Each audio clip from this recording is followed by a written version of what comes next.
Paper soldiers, gun smoke floating through the air like vultures, but we got culture. Be aware of the leaves and the snakes in the garden, they all vultures, but I'ma fly higher. Can't get close, cause sun coming with the fire. Need no ghost to float on my own rider. Walking in my house and building empires, bro. God got me in my zone, yo. Now it's time to bring home for sure. Very BC and all, you know. Gotta scream me, yo, we on. In the place where nobody else is. All things pass away, I will not miss. Look into the mirror, the shit was way different.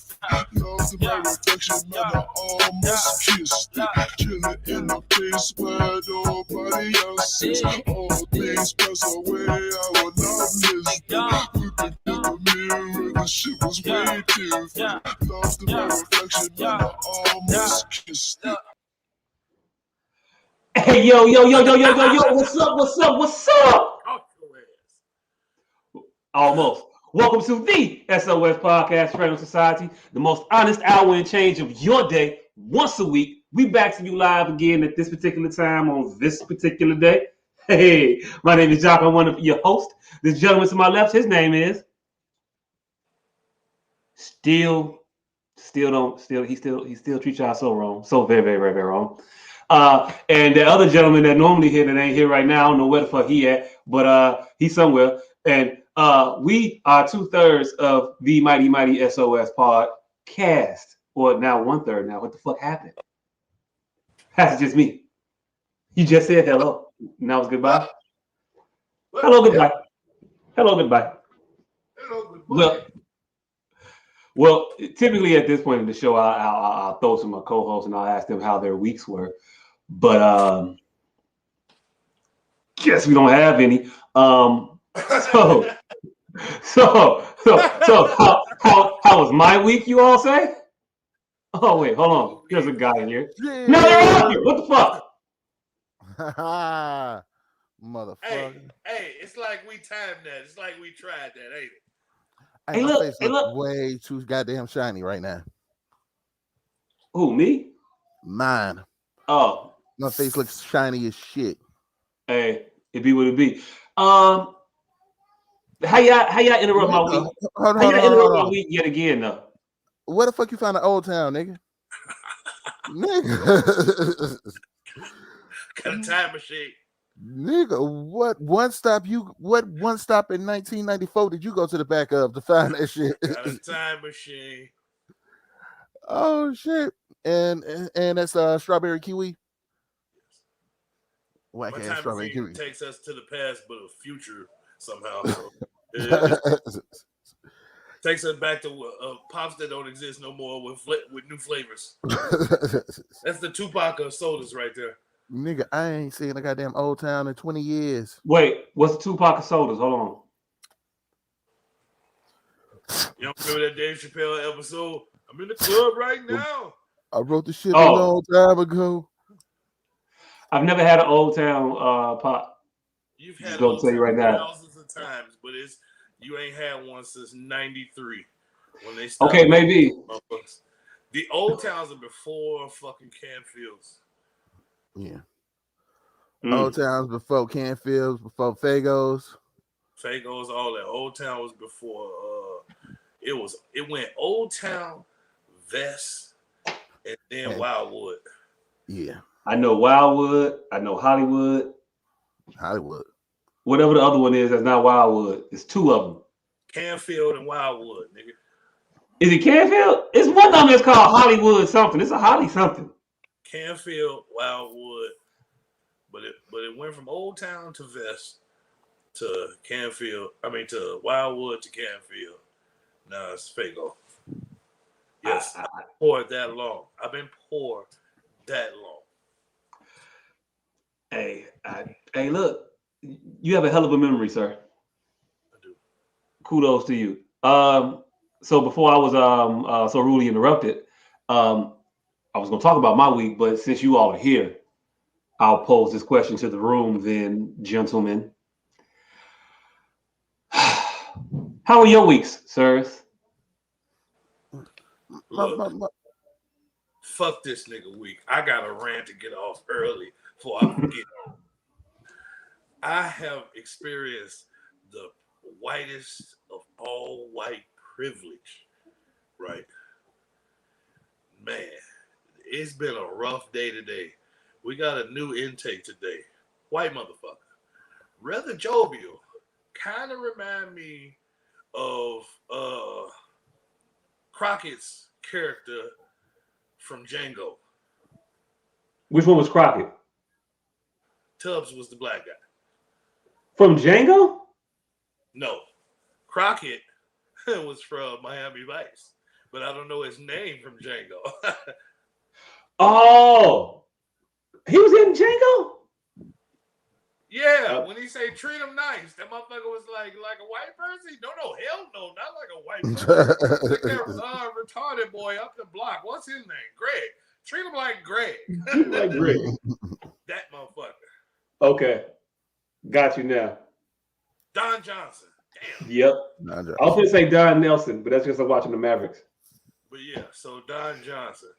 This motherfucker looks like Don Johnson. He's peppy like Don Johnson. But today is his first fucking day. And so, motherfucker called me chef today. He was like, nah, I'm not feeling chef. What's his name? Nigga, this is a homeless man. That's where it went. That was his first thing. Wait, he just said, hey, I'm not calling this nigga chef. What's his name? What's his name? And been making sure he walked past the kitchen to call me by name like 45 times a day, which is hard. Is because you can't go to the kitchen. It's like that's the end. The kitchen is it. That's as far as you can go. You can't go past the kitchen because that's where the offices and shit at. So he makes special trips to fucking call me by name all day. Like I say, this shit has been crazy. Like I almost think this nigga's the police because he can't be this fucking nuts. And they got hey. They got a mole in y'all joint at the job. Fam, this motherfucker. They got a mole at the job, fam. He say, fam, I can get you a job like that. I say, hey, motherfucker, why don't you focus on getting you a job? Right. Well. When he says job, what exactly does that entail? When he says because it technically is it a job if you there every day, off of 95th, asking for money? Nigga, this motherfucker, I was already buckled up for the rest of the racism, so I didn't even inquire further. Like, nigga, Tom was on one from very second. So, you know me, I'm a rather jovial spirit. I'm walking through, I'm singing this motherfucker. This nigga say, hey, what you do with the money your mama gave you for the singing lessons? Oh, he got jokes. It'll hit you in a second. He got jokes on. Hey. I had to vet it for a second because it sounded like what you said about my mama. So hold on, wait a minute. And then okay, you trying to say I can't sing. Oh, you funny, huh? Yeah. That's some insult for your ass. Right. You should have told that nigga pay rent, bitch. Hold on. We in the middle of the cafeteria, right? And he say, what did you do with this is his first day, mind you. This motherfucker say, after he say, what did you do with the money from singing lessons? This nigga go, what? To the rest of the homeless people, mind you. Watch this. Where's the library? Hold on. Wait. So he Kevin Harted your ass? It's about to go down. That nigga say, watch this. Where's the library? The library. Fam.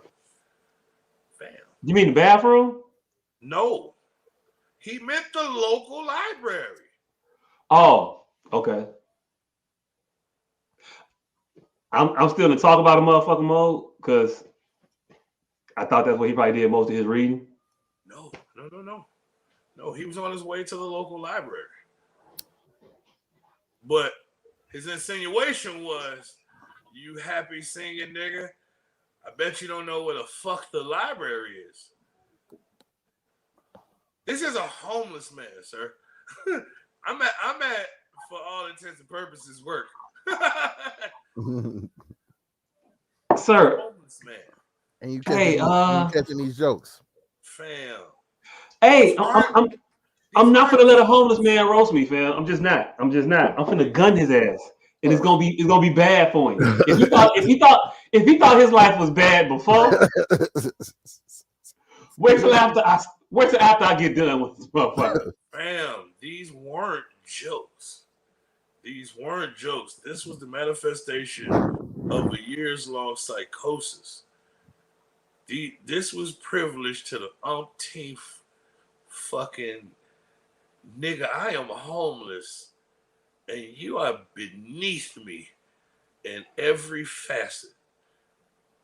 Hey. Nigga, this was a preposterous level of privilege. Hey. When I get through with my jokes, I'll be laughing. This was absurd. Tom may not be, but I'm not gonna let no homeless man just get down on me, fam. Hey, look, it ain't even because they homeless. It's just because, no, nigga. But see, I'm laying on shit to the tray, and then you gonna talk shit, fam? Come on now. Look, fam. Look, hold on. I'm there with purpose. This is the reason I didn't even really go there with the nigga. Is because I'm there with purpose. I'm there doing some shit. So I'm not gonna let the motherfucker take me out of element. Even as far as roasting them, because that's just not the interactions I want to have with these homeless motherfuckers. You know what I'm saying? I'm there to uplift their spirits. I be trying to talk to them like, man, because a lot of people don't. And I feel like I could accomplish something in that regard by just every day, these motherfuckers are reminded that they're men. Even if it ain't for but 3 meals a day. Hey, look, I can remind the motherfucker they're a man real quick. I can. Yo, my man, you better get this work. Hey, look. If there is nothing that shows I think of you as an equal and as a man, it's me whooping your ass. So it wasn't for the Be Damn Comedy Jam there. You know I could have let Tom have it. I was more I ain't gonna even say hurt. I was more fucking dismayed of the state of America. Like, God damn, nigga. You can't possibly be this arrogant. Like, it is impossible. Impossible. Nigga, you are homeless. Hey. You that goes to show you. You are in a sand shelter. Nigga. Yeah, homeless cracker would have got all these jokes. Whatever. Yeah, it just wasn't. I just think you're going soft. Personally. Probably. I think you're going soft. But again, if I was anywhere but this place, I'm there with purpose. If I was anywhere but this place, I would have let Tom ass have it. Hey, Tom Bodette, goddamn it, we finna go there, goddamn it. But no. Hey. All I know is when the Wolves, when they start thinking that the guy fell off and he not sharp no more, they usually kill him. Yeah, no. Nah. Hey, look, it's a short slope, man. I mean, you go soft on us. I mean, what's next? You gonna start snitching? Yeah, no. You gonna start telling our wives and girlfriends is on us and shit? You know I saw that nigga last week. He was over here. Nigga, you know what he's doing, right? I be rich, goddammit. I have all y'all money. Or dead. Rich or dead. Either way, that shit wouldn't last but one telling. Hey, one threatening. We gonna start. Hey, you know the nigga gotta go, right? Right. It's me today. It could be you tomorrow. I know way too many violent information about violent people. Like way too much sensitive information about from motherfuckers that most certainly know someone who owns a hog farm. Man, I was just watching something the other day. I can't remember what the fuck it was. I don't know why I'm bringing it up here, but I'm gonna bring it up. What? Snatch? Yeah, Snatch. I wasn't watching Snatch. You should have been watching Snatch. I wasn't watching Snatch. I know what you're talking about, but I didn't watch that one. I forget what the fuck. Anyway, the motherfucker was just he was blackmailing the motherfucker. For the life of me, it wasn't the Batman, but in the same instance in the Batman movie, right? Remember when the motherfucker was like, I was doing some digging around and I saw these drawings, and I find it hard to believe you didn't see your baby rolling around the street. I have some theories. I'd like to go home with my executive compensation package. Like, the other motherfucker wasn't necessarily trying to blackmail Batman like this idiot motherfucker, but still the same thing though. Like, if the motherfucker, at a point you gotta know those niggas just gonna kill you, right? Right. Like, hey, you fucking go threaten this murderer. Right, like, no, I'm gonna just you know, huh? Oh, okay, well, yeah. The nigga said, hey, your boss is a billionaire who you think fights crime in his spare time. Is this really the motherfucker you want to blackmail? And your plan is to blackmail him. And the motherfucker was like, yeah. Now that you mention it. Wait a minute. I ain't seen that. Yeah, man. He's like, yeah, you been right. Hey, but you will be surprised how common shit like that actually is. Like, the motherfucker there. Dude, I'm controlling the portions right now when you talking shit. Like, fam, I am out the streets for that very fucking reason. Motherfuckers will know for a solid fact you will kill their motherfucking ass, and they gonna make you prove it. Prove it, everybody. They gonna make you prove it. Like, you got that. Everybody in turn. I want to start a campaign to fucking burn the gingerbread man in every fucking school across America. I think it started there. I seen a meme today that said, Goldilocks and the Three Bears is where they first started programming us about white privilege. Hey, they were just protecting their fucking home. And we sided with this little white girl.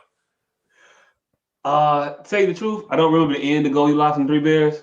Does this bitch get mangled or mauled? No. I don't remember that either, but I know we was like, oh no, bears. White girl. Bears, oh shit. She should be so afraid of those bears. I hope you get out before they get back. Same thing with Little Red Riding Hood, except that was a little bit more dramatic. But that nigga, you was in his element. He shouldn't have had to wear a dress like your grandma to eat the bitch in the woods. That's where he eat bitches at. That's his table. You jumped on his table. But yeah, these motherfuckers out here in the streets will make you prove it every single time. See, every single time. Every single time. That's fucked up. Hey, look, survival skills. I don't know. And that was my week in the day. My week in the day. Mr. Professional, did you have something to add to the conversation besides watching your team get their ass whooped by the Lakers? We are up 3. And Hey, look. I think you on a delay. I might be. Yeah. You might be. No, I'm fucking with you. They up. I'm fucking with you. Yeah, but how was your week, sir? My week was all right. I realized that I've become a cranky old man. Oh, you just not realizing that? Yeah. You a codger? Well, yeah. I'm a codger. I'm definitely a codger. I'm not really a codger. I'm just cranky. That's what cranky is, nigga. That's a codger, old codger. That's just a short for fucking cranky old man, nigga. Nah, then you think of codger, you think of like a little short old white dude. Nah. See, that's Sesame Street did that to you. I think so. One of the motherfuckers in the balcony. Two conjures, yeah. Hell no. Yeah. That's Yeah. different. The balcony motherfuckers. They. I fully support cranky old men. Pause. Just felt like I needed to go there. Yeah. But why are you just now realizing that you're a cranky old man? Because I've been cranky as fuck all day. I've been unnecessarily angry about shit that I probably wouldn't be angry about on any other day. But today, I'm cranky. Did you nap? I did not. I think that's what it is because I really, really did want to take a nap, but I never got a chance to. And then next thing I know, it's 8:33, and I'm looking at my computer like, oh shit, I'm late. Damn. Nigga, Hey, you know how many times I forgot it was Wednesday? I got a fucking text message. Like, until I start going to this fucking shelter, I really rarely knew what day it was. I posed this question to y'all because I posted it in my timeline one time. Do you still not get credit for remembering the motherfucker birthday if you remember the exact date? You just didn't know today was that date, or even close to that date. Nah, you still get credit. Is this person a man or a woman? A woman. Of course you it don't was get a woman. credit. Oh no, no. You don't get credit. You don't get credit, man. Oh, that's fucked up. No. Nigga don't care at all. Right. You tell the nigga happy birthday the week after.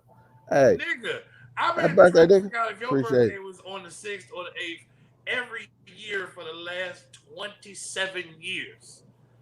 It's on the 6th. 27 years. Every year.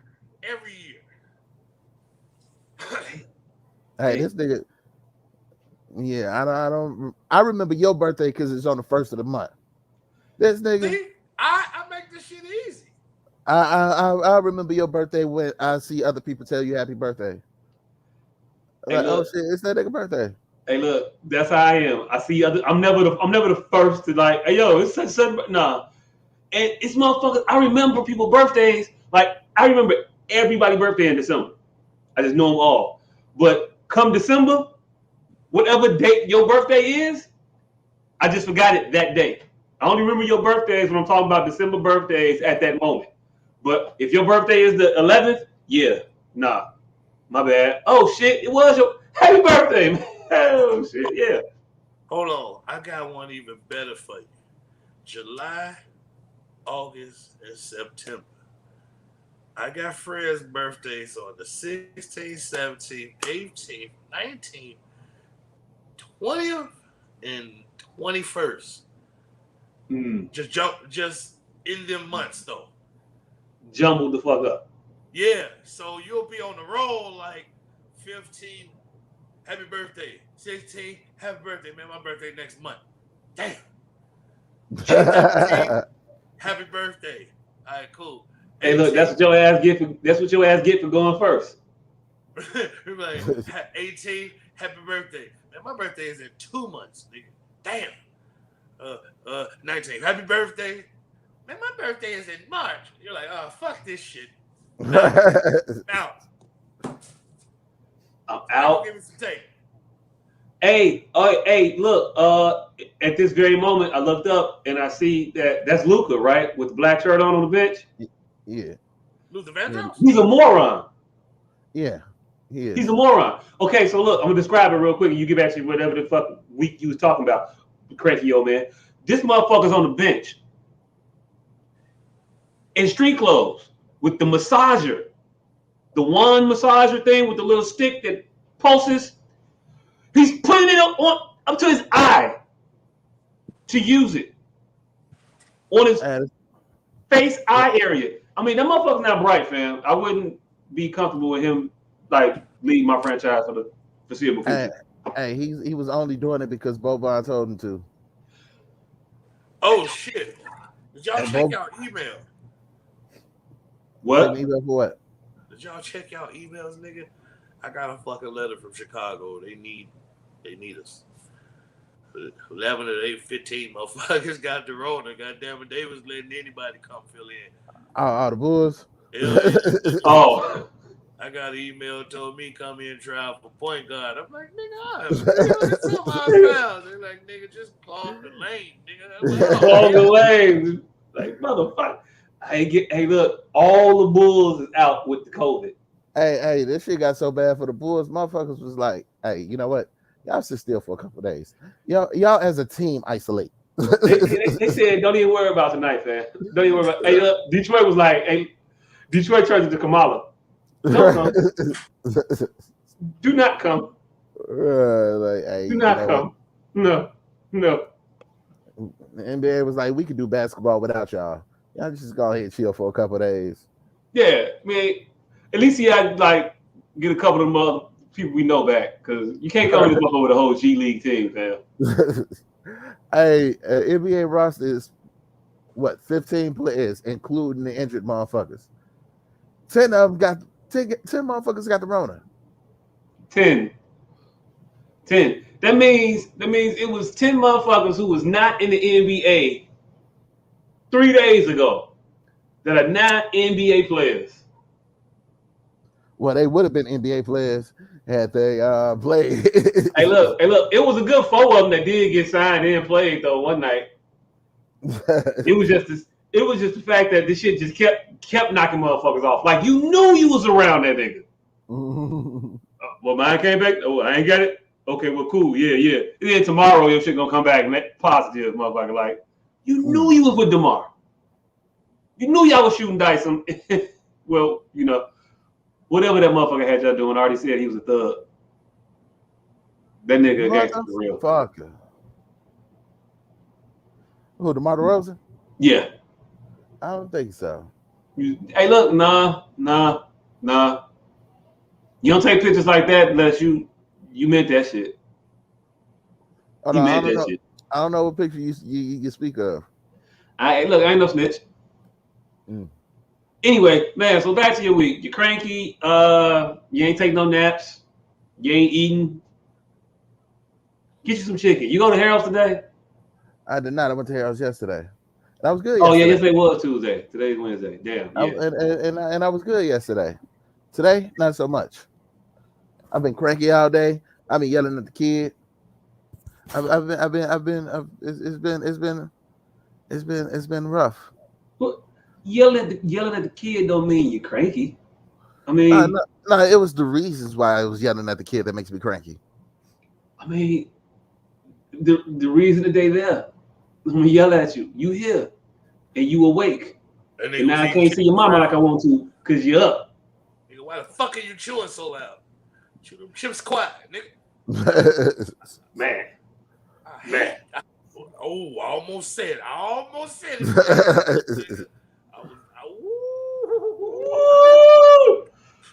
Man, I never should have. I never should have. Damn. Turn to this channel. Shit. Go on about your business. Almost said, look me in my eyes, little nigga. Oh, shit. Hey, speaking of that. Hold on. Speaking of that. Did y'all hear what Dr. J said? I don't know if it was true or not, but that shit was crazy. He said the only reason his daughter was here is because her mama just got braces. Yeah. This bitch is like 43. Better late than never. Like, only reason you're here is because your mama got braces. One time your mama got braces. Your mama had, what you supposed to do. And it was like she had just got them. So that's what she was for. Yeah. However, on this eventful day, this fateful day. No, not yet. Okay, all right, well. All right, shit, go ahead. Like, that's some crazy shit, though. But yeah. That's a level of disrespect. Hey, look, I think every father nodded with a little bit more of a sense of pride that they had not said some shit like that to their kid. Yeah, you got to be a good parent. I ain't pulled that one out. Man, I'm doing something right. Shit. You're lucky. I ain't like Julius. That nigga Julius. He turned into Julius. Say one irate comment, he's now Julius. He ain't Dr. J no more. He's Julius. That nigga Julius always been ignorant. Hey, you know what's crazy is he been saying it to her. We just not hearing it. Right. Hey, the nigga put it in a book. You know, he said it to her by mitzvah. Right. Hell no.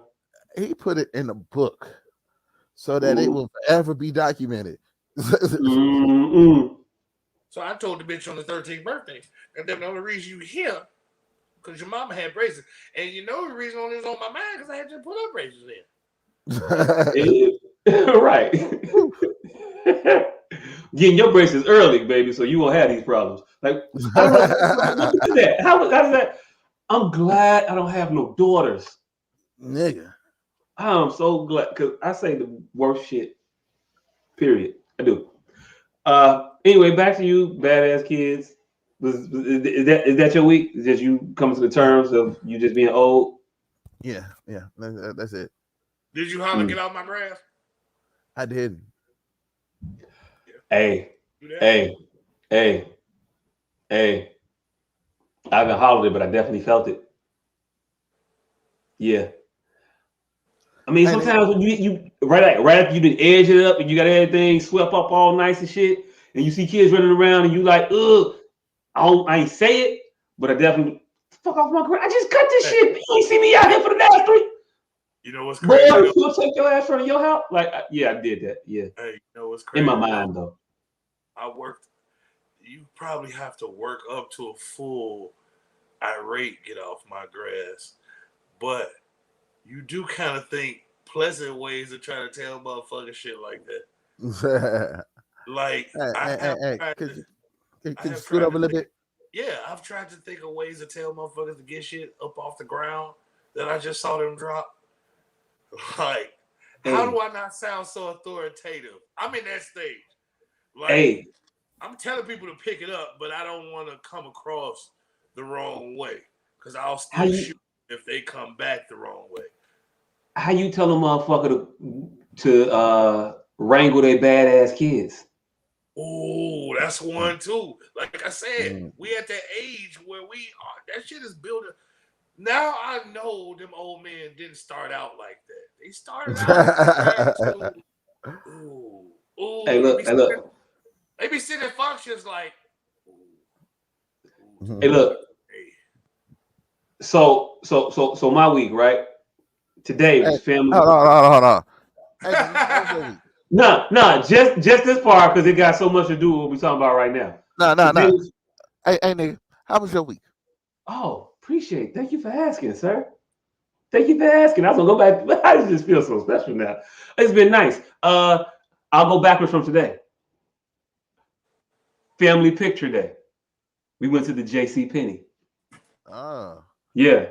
Got all started up. That's why I'm wearing a shirt with the collar because I only get dressed once a day.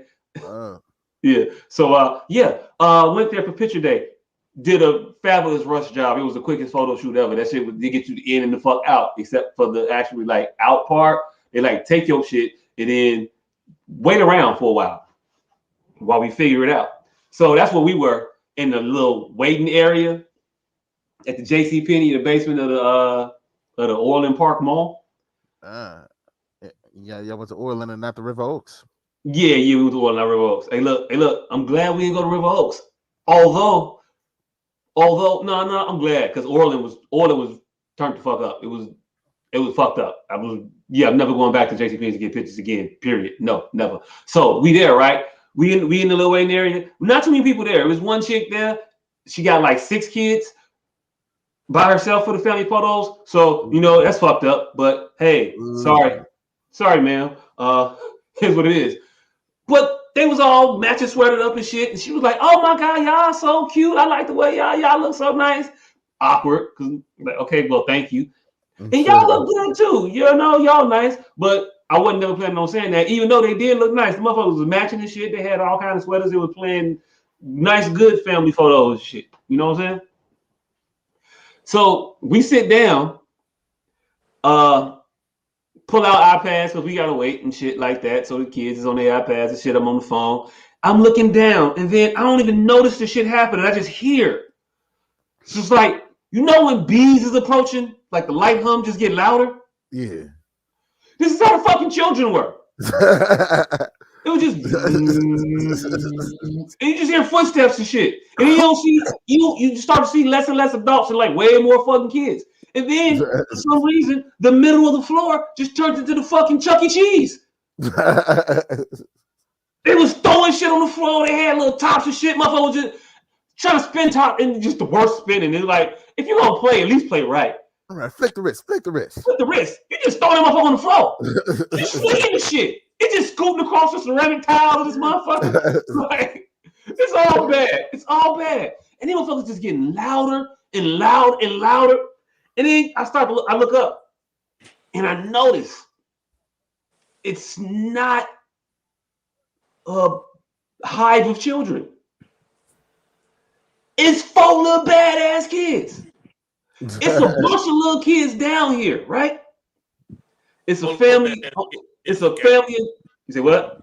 All little badass kids is a hive. That's a gang. The motherfuckers is a gang. I guess shit. I don't even know if they knew each other though. This was the fucked up part about it. It was like 4 or 5 of them. But it's definitely a gang. Yeah, because they're not even related. Not even related. Hey, look, they might have just. I think they just met there because they tried to recruit Gavin and he wasn't going. I'm gonna sit this one out. I'm gonna sit this out. Dude was like, so you like what do you like? I like Beyblade and this and that. And Gavin was like, yeah, I like Beyblade. You know, Beyblade is cool. And dude was like, huh? Gavin was like, I like Beyblade. And dude was like, I can't hear you. He was like, well, yeah, maybe because I'm wearing a mask. Mm-hmm. Maybe you should too. He ain't say that. But he definitely. I wanted him to say that. He was there. He had to. Hey, look. He was definitely there. He was definitely on his. Oh, okay. Yeah. You know what I'm saying? I'm gonna lean back because you. What? Oh, in honor of Gavin, random fucking dinosaur fact. Avocados are only here because that was the first fucking thing humans started cultivating. The reason those seeds are so big is because they were fucking for dinosaurs. So avocado is a dinosaur sunflower seed? No, it was supposed to go extinct, but humans started fucking. It was supposed to go with the dinosaurs, and we just kept that motherfucker around. Yeah, it was the first plant that we cultivated. Hey, shout out to the cave for guacamole. Dinosaur-sized poop seeds. Now it just looks weird compared to all the fruit that we have now and the regular size seeds. Hey, of the fruit, the avocado skin is quite reptilian. It ain't the roughest fruit skin out there, but it's definitely bang for your buck ugly fruit. Like it got eczema at least. But yeah, fuck it. It like a smooth grip. It ain't like a smooth grip. Back to fuck them kids. Wait. Oh yeah. Okay, so fuck them kids. Anyway, yeah. So these motherfucking badass kids just turned the shit into like the fucking Chuck E. Cheese in the fucking JCPenney photo section and shit. So they just running around, and then I start to notice, like, I look over, there's a dude, there's a woman, there's 2 kids, and them motherfuckers are sitting right. Actually, they had 3. 2 kids were sitting there. They had one in the motherfucking stroller sitting there, all quiet. There's another family off to the side standing there. It was a dude, a woman, and they had 2 girls, and they was just sitting there chilling, not minding their own business. And there was another family, a man, a woman, and like 3 little girls and shit, and a baby, chilling, all quiet. All the loud ass motherfucking children belong to these individual parents. Is that the politically correct way of addressing them? I don't know. Single parents. You about to catch this work, nigga. Hey, look, yeah, this work. The single parents. More specifically, the mothers. Oh, okay. They had no fathers there. Okay. And it showed them kids was bad than the motherfucker. And shout out to fathers for being in their lives and saying that wrangling them kids, because all all the father children were sitting there minding their damn business, and not even Logan dared to go running, even though he wanted to a little bit. He felt the itch. I saw him. He felt the itch to go get. He was like, "Nah, I ain't finna do that. Nah, no." Those kids were sliding on the floor, rolling around, twisting themselves. And the mom was, I think she was just tired. She looked tired. She didn't even tell them to stop. She never said stop. She never said stop. She said she gave it half-hearted. Come here. She said, "What are you doing?" And that was about it. Come here. Did one Sit down. touch you? It's even worse when they will let one touch you, like climb on you and shit. Like, man, if you don't get the boy got really close. He got close. He came across because we were on the opposite end. He came all the way over. Motherfucker. I see him. Yeah, because they build up to the climb on you. Like, you can see him getting closer and inching closer. Yeah. And in your mind, you like, man, this motherfucker, come get this little crazy motherfucker. Because I'm going to kick it. And it's like, I'm going to kick it, and then I'm the bad guy when you could have just got your fucking kid. Because you don't know how a fucking stranger is fucking finna react. I swear. I'm the bad guy for kicking the shit out of your little kid. Right. Hey, look. I ain't gonna kick the kid, but I don't know how many years I got, but it can't be more. I don't think it's more than 8. I don't think I ain't gonna get to 50 before I'm stand up in the middle of JC Penney.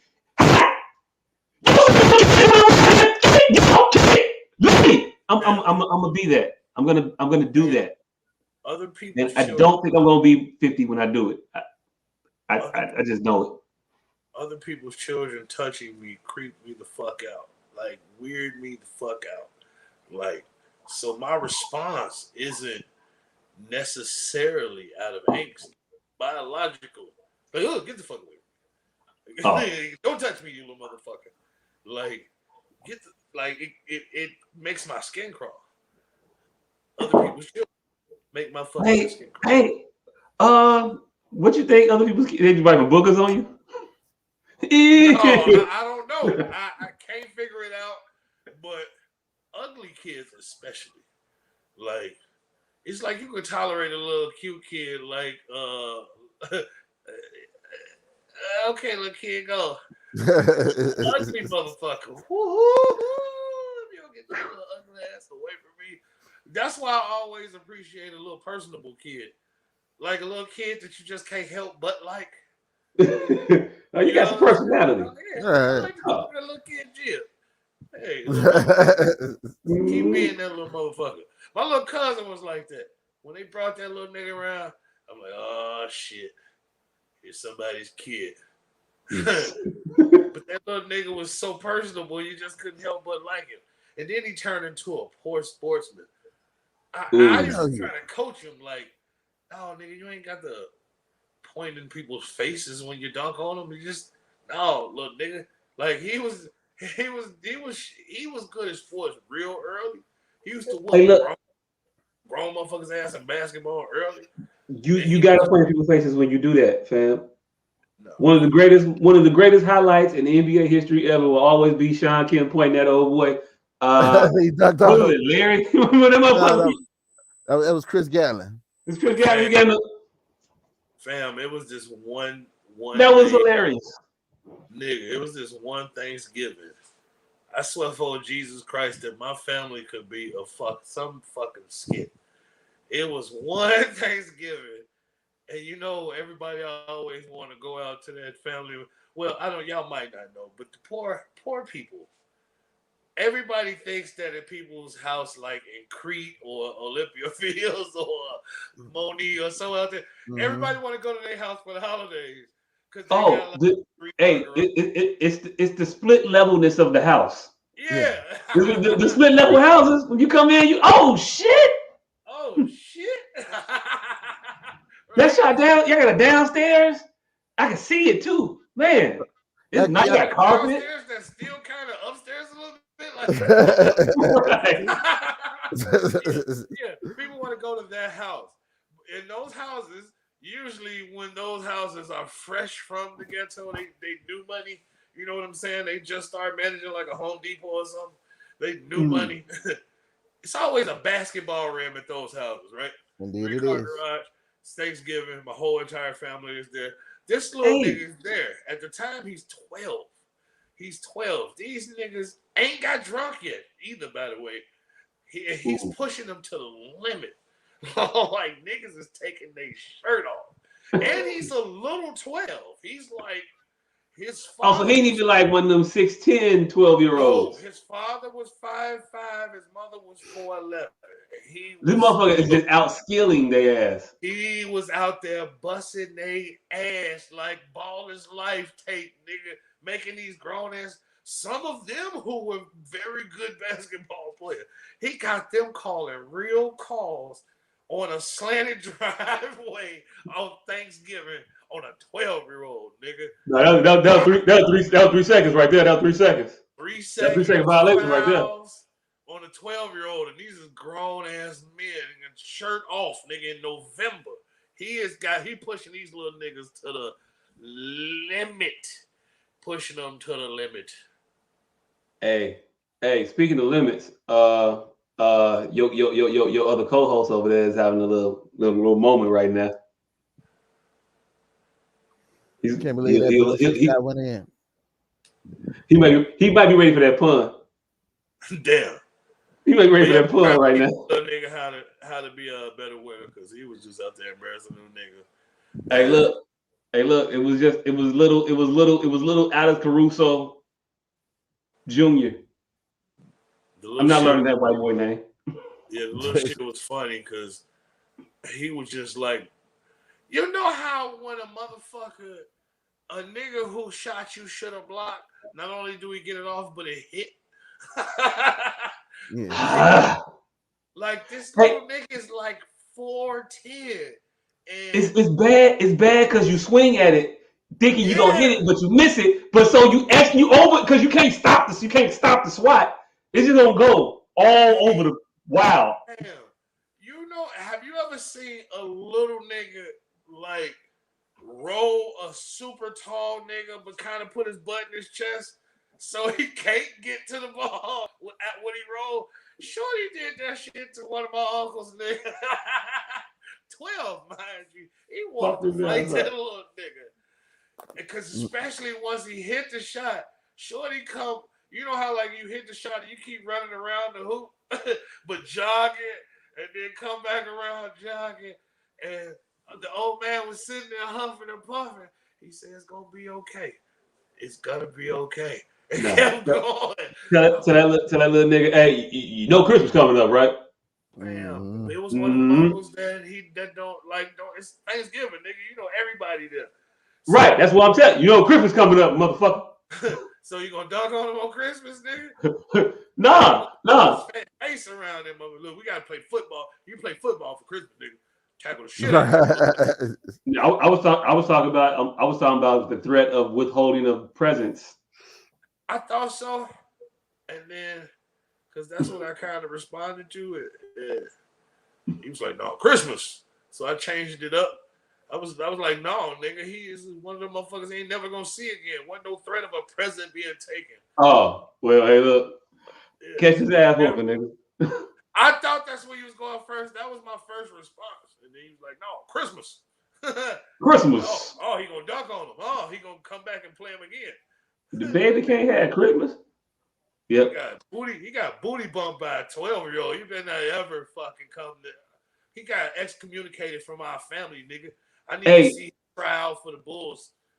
Hey, back in the family. He was 62 then. Hey, you know what's so fucked? It's only gonna get worse. Shorty 18. As you get further removed from it, he gonna be dunked on you by the time he's 22. remember that Thanksgiving I dunked on Unc? That's what it's gonna turn into. I'm saying he gotta bridge him. He gotta bridge him and then play dementia. Oh, where am I? What happened? Hey, this little motherfucker taking pictures after the game and shit.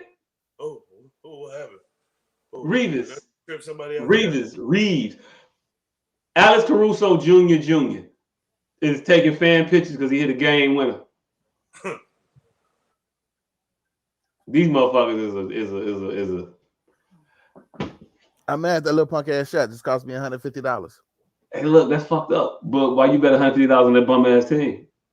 Nah, I had a parlay going, and if this game would have went to double overtime, LeBron would have got that one assist that I needed to win $150. Ooh, that's fucked up. That's fucked up, man. I feel And the for fucked up you. part is, I thought he had the assist earlier. They need to re-look at that one play where he passed the ball to Davis and he hit that turnaround because that was an assist. Hey, so when they do that shit though. So when they do that shit, can you like go back to the bookie and be like, hey yo, look, actually, yeah, they re-adjudicated that last assist, so you owe me, motherfucker. Yeah, I definitely will. Hit But tech support.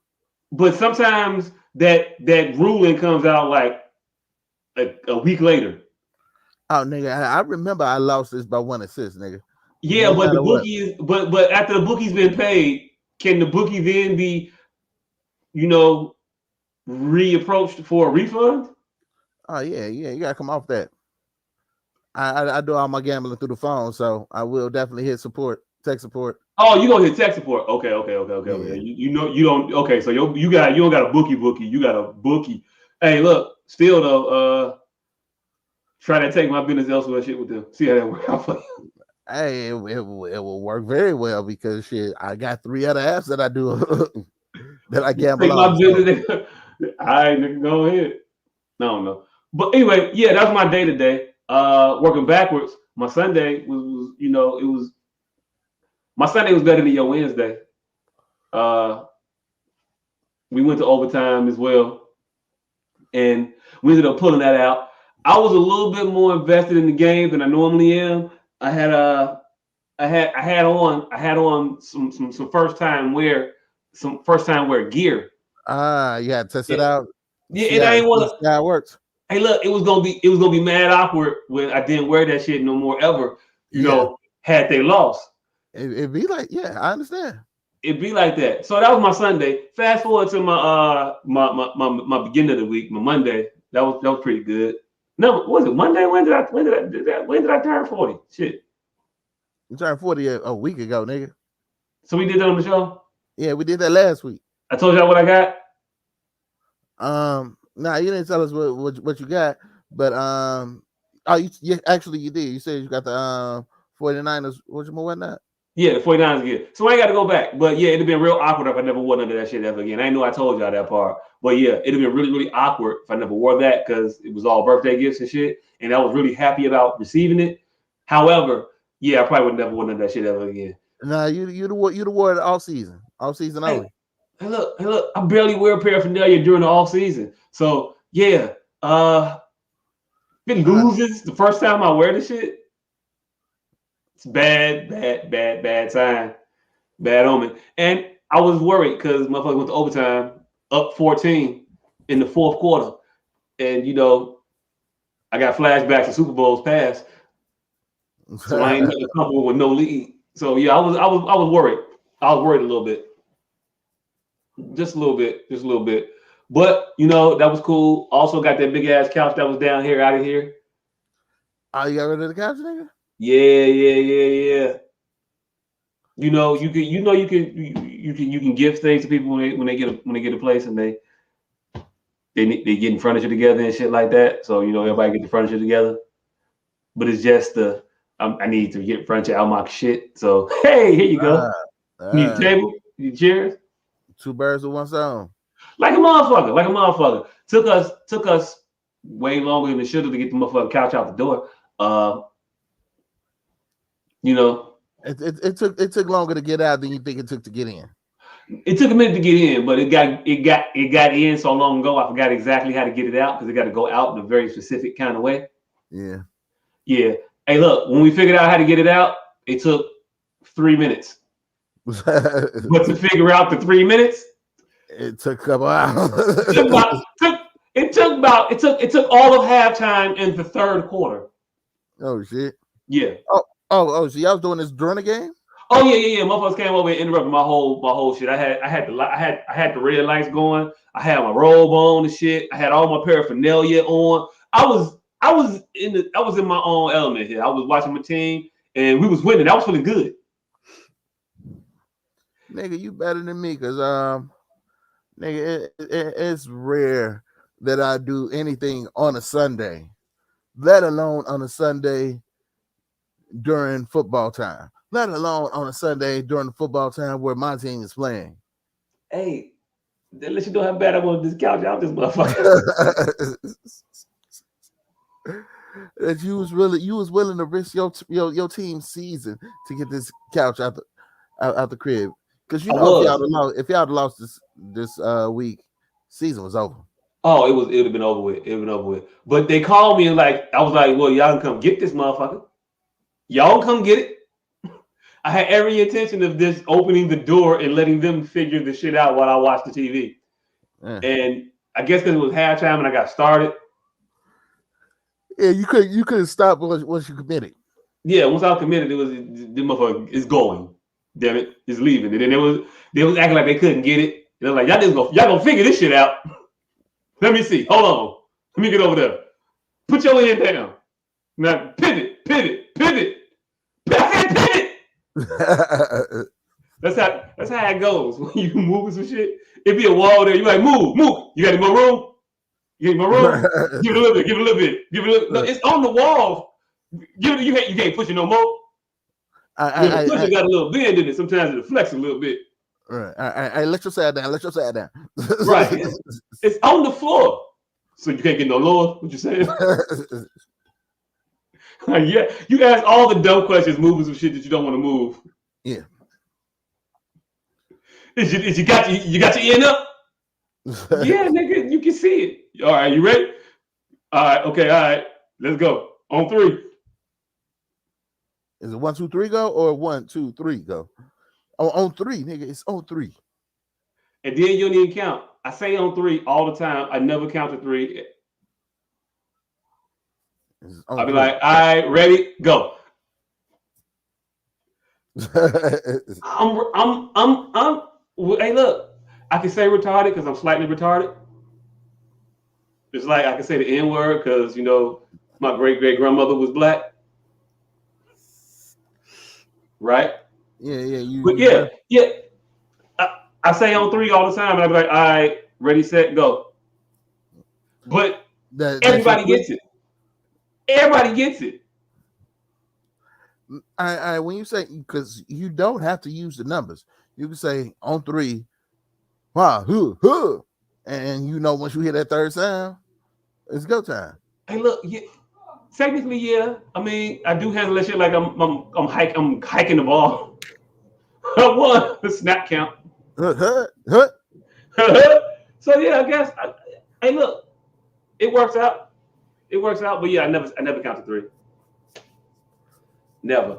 Yeah, and then that was my week, pretty much. Did some more VR shit because VR is the shit. Yeah. I guess we got topics this week. I don't know what the fuck they are because I was kind of distracted. Yeah. I know what the topics are. Let's get to it. Hey. All right. So, where are we gonna start? We're gonna start with the thing that we talked about at the end of last episode. Kanye and Drake. Oh, the benefit concert. Yeah. Ooh. So yeah. This past Thursday, Kanye and Drake had a benefit concert, supposedly to help free the chairman, Larry Hoover. However, this well, we talked about last week. We still don't know how this benefits, but besides that, the concert actually did happen. It did take place. Yeah, eventually, and it was quite a smoky event. Kanye came out there with some very tight mom jeans and some fisherman boots and a blue shirt that's just said "Free Hoover" in the most plainest of all plain fonts. And yeah, it was he performed songs. It was actually a pretty decent performance. It was. It was. I forgave the stumbles, the missing of the lyrics. Didn't matter. I knew he was performing songs that he probably hadn't done in a very, very long time. He played a lot of old shit, some new shit. So it was a cool. He gave a good performance. I'll say the rest of my comments. You keep going. I'll reject in a minute. I'm chomping. I was glad that he performed old shit because I hate his new shit, and he did a lot of old shit. And then after about 40 minutes, and he also performed a Drake song by himself. I thought that was weird, mad weird. And then after about 40 minutes, in the midst of the fog, Drake came out and began to perform. And he started off with a Kanye song, which also made no fucking sense. And then he had a performance, and Drake was out there with, yet again, a blue shirt that said "free" something on the back. And he performed for a little minute, and then Kanye came back out and finished the show. And then the very next day, I'm scrolling through Facebook. Well, you went to the next day? You went right to the recap. Shit, damn. You on tomorrow? Yeah, because this wasn't really a concert. This was just a commercial. Because the next day, I'm scrolling through Facebook, and I see an Amazon ad that says free Larry Hoover shirts available from Balenciaga. Coming soon to Amazon. And the plain blue t-shirt with the word "Free Hoover" on the back and the plainest of all plain fonts will be on sale for $200. But the proceeds will go to a good cause, right? I don't see anything about where the proceeds will be going, who benefits from this. I just know Balenciaga and Kanye West had a 2-hour commercial the day before. Hey, look, the boats ain't go by themselves, nigga. Yachts is expensive. Apparently, you ever dealt with barnacles? Barnacleization? I have not. Barnacles ain't thinking of it's a whole thing. You know what? I don't have a yacht. I don't know. It was a show, a benefit show to free a man from prison, during which no one. And look, so when they do like the crime aids back in the day, you know, when Whoopi was doing the comic relief for whatever hunger and shit like that.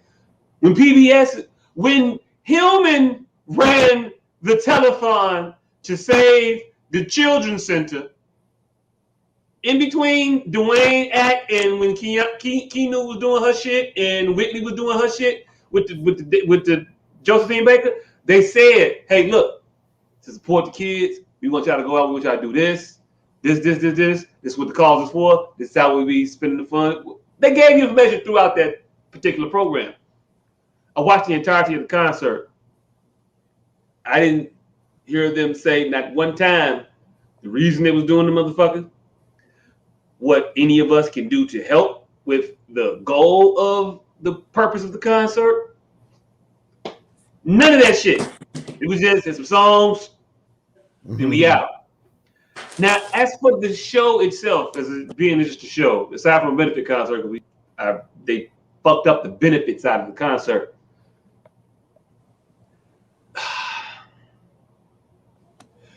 I think the concert was like what children must have experienced when they was watching Buzz Aldrin on the moon through their telescope. When he was small stepping it, big stepping it, mankind, leaps, all that shit.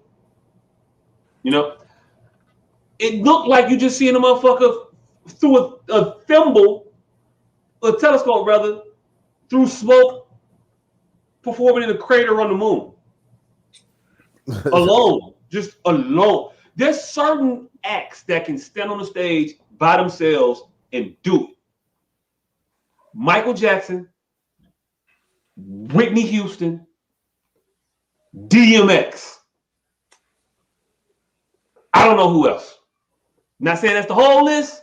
I'm just saying, Kanye and Drake's not on that list. Yeah. Justin Timberlake.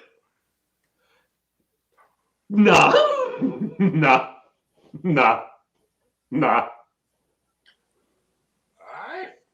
Alright. Nah. All right, so yeah, he's not on that list at all. And that's all it was. It was him on a crater on the moon. As scenic as it could look, it's not appealing for a stage show, for a concert, for a rap show. Where motherfucker just doing his rapper dances. Yeah. And he can't even really do those well. Like, no, it just wasn't. It wasn't theatrically appealing to me. It was nice to hear the songs. It was nice to hear the nostalgia of the older hits and shit like that. It was all good. And then Drake came out. He played all the newer shit. Also, side note, for a benefit concert for an individual who is in jail and in large part because of the belief that they are the leader of a gang organization, probably don't play the song that chorus is just gang shit. That's all you know. I mean, you might not want to play that one at the benefit concert to try to disassociate, remove, put some distance between affiliation and current, you know what I'm saying? But for instance, gang shit. That's all. I'm just saying, and I like the song too, but at a point, some shit is counterproductive to the goal, right? Am I wrong? Nah, you ain't wrong. Okay. You ain't wrong. I had no idea that song ever existed, but yeah, as I listened to it, interesting choice. For a free person who's trying to, anyway, yeah. Who has grown and developed away from gang shit.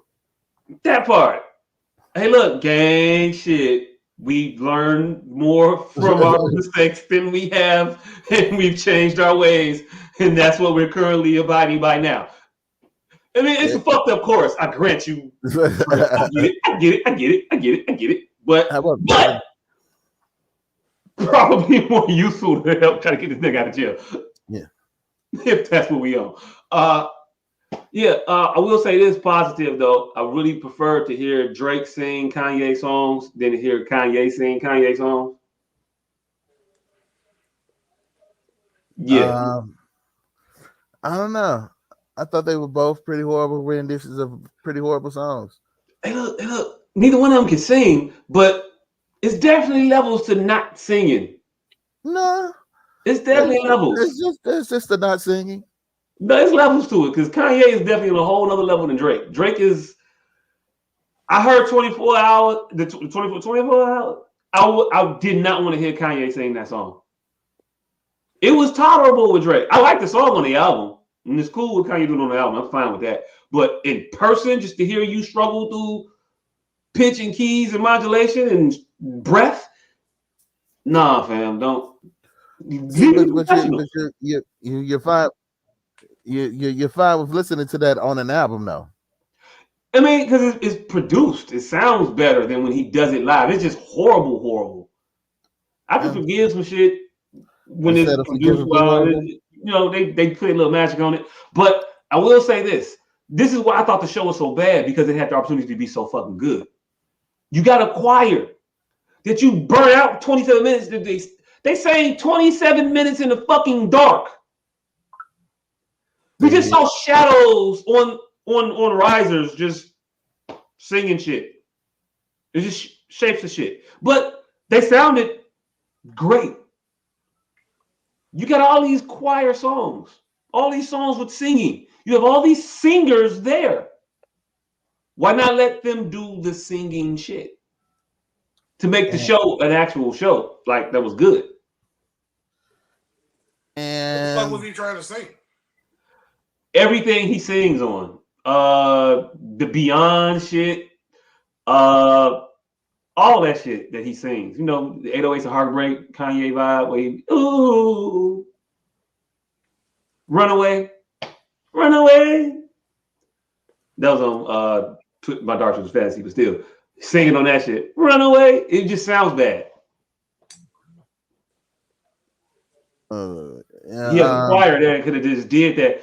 Imagine that choir sitting out there singing, run away. And him just rapping with his regular rap shit. Baby. I think that's actually how the verse goes. Baby, run away. And the choir singing it. It gave the stage a presence and made it visually stimulating. That shit was horrible. And I was high. And it was the most boring shit ever. It was in black and white. It was a whole ass concert that you put on at fucking 12 o'clock on a Thursday, knowing I would be high, and you gave me no colors. Not a one. I don't know. Yeah. I thought it left a lot on the table, personally. I still want to know, how did they get such high quality of a smoke machine? I mean, this thing blew way more smoke than any smoke machine I've ever seen in my life. And it blew that smoke out consistently for 3 hours. Half a football field. Over half a football field. Phenomenal job. Smoke guy, you did your shit. I don't know, did you use like Mentos and Coca-Cola mixture or some shit? Like, what'd you put in the machine? They got the smoke guy must have fell out, like got carried off the field like Michael Jordan in the flu game. Right.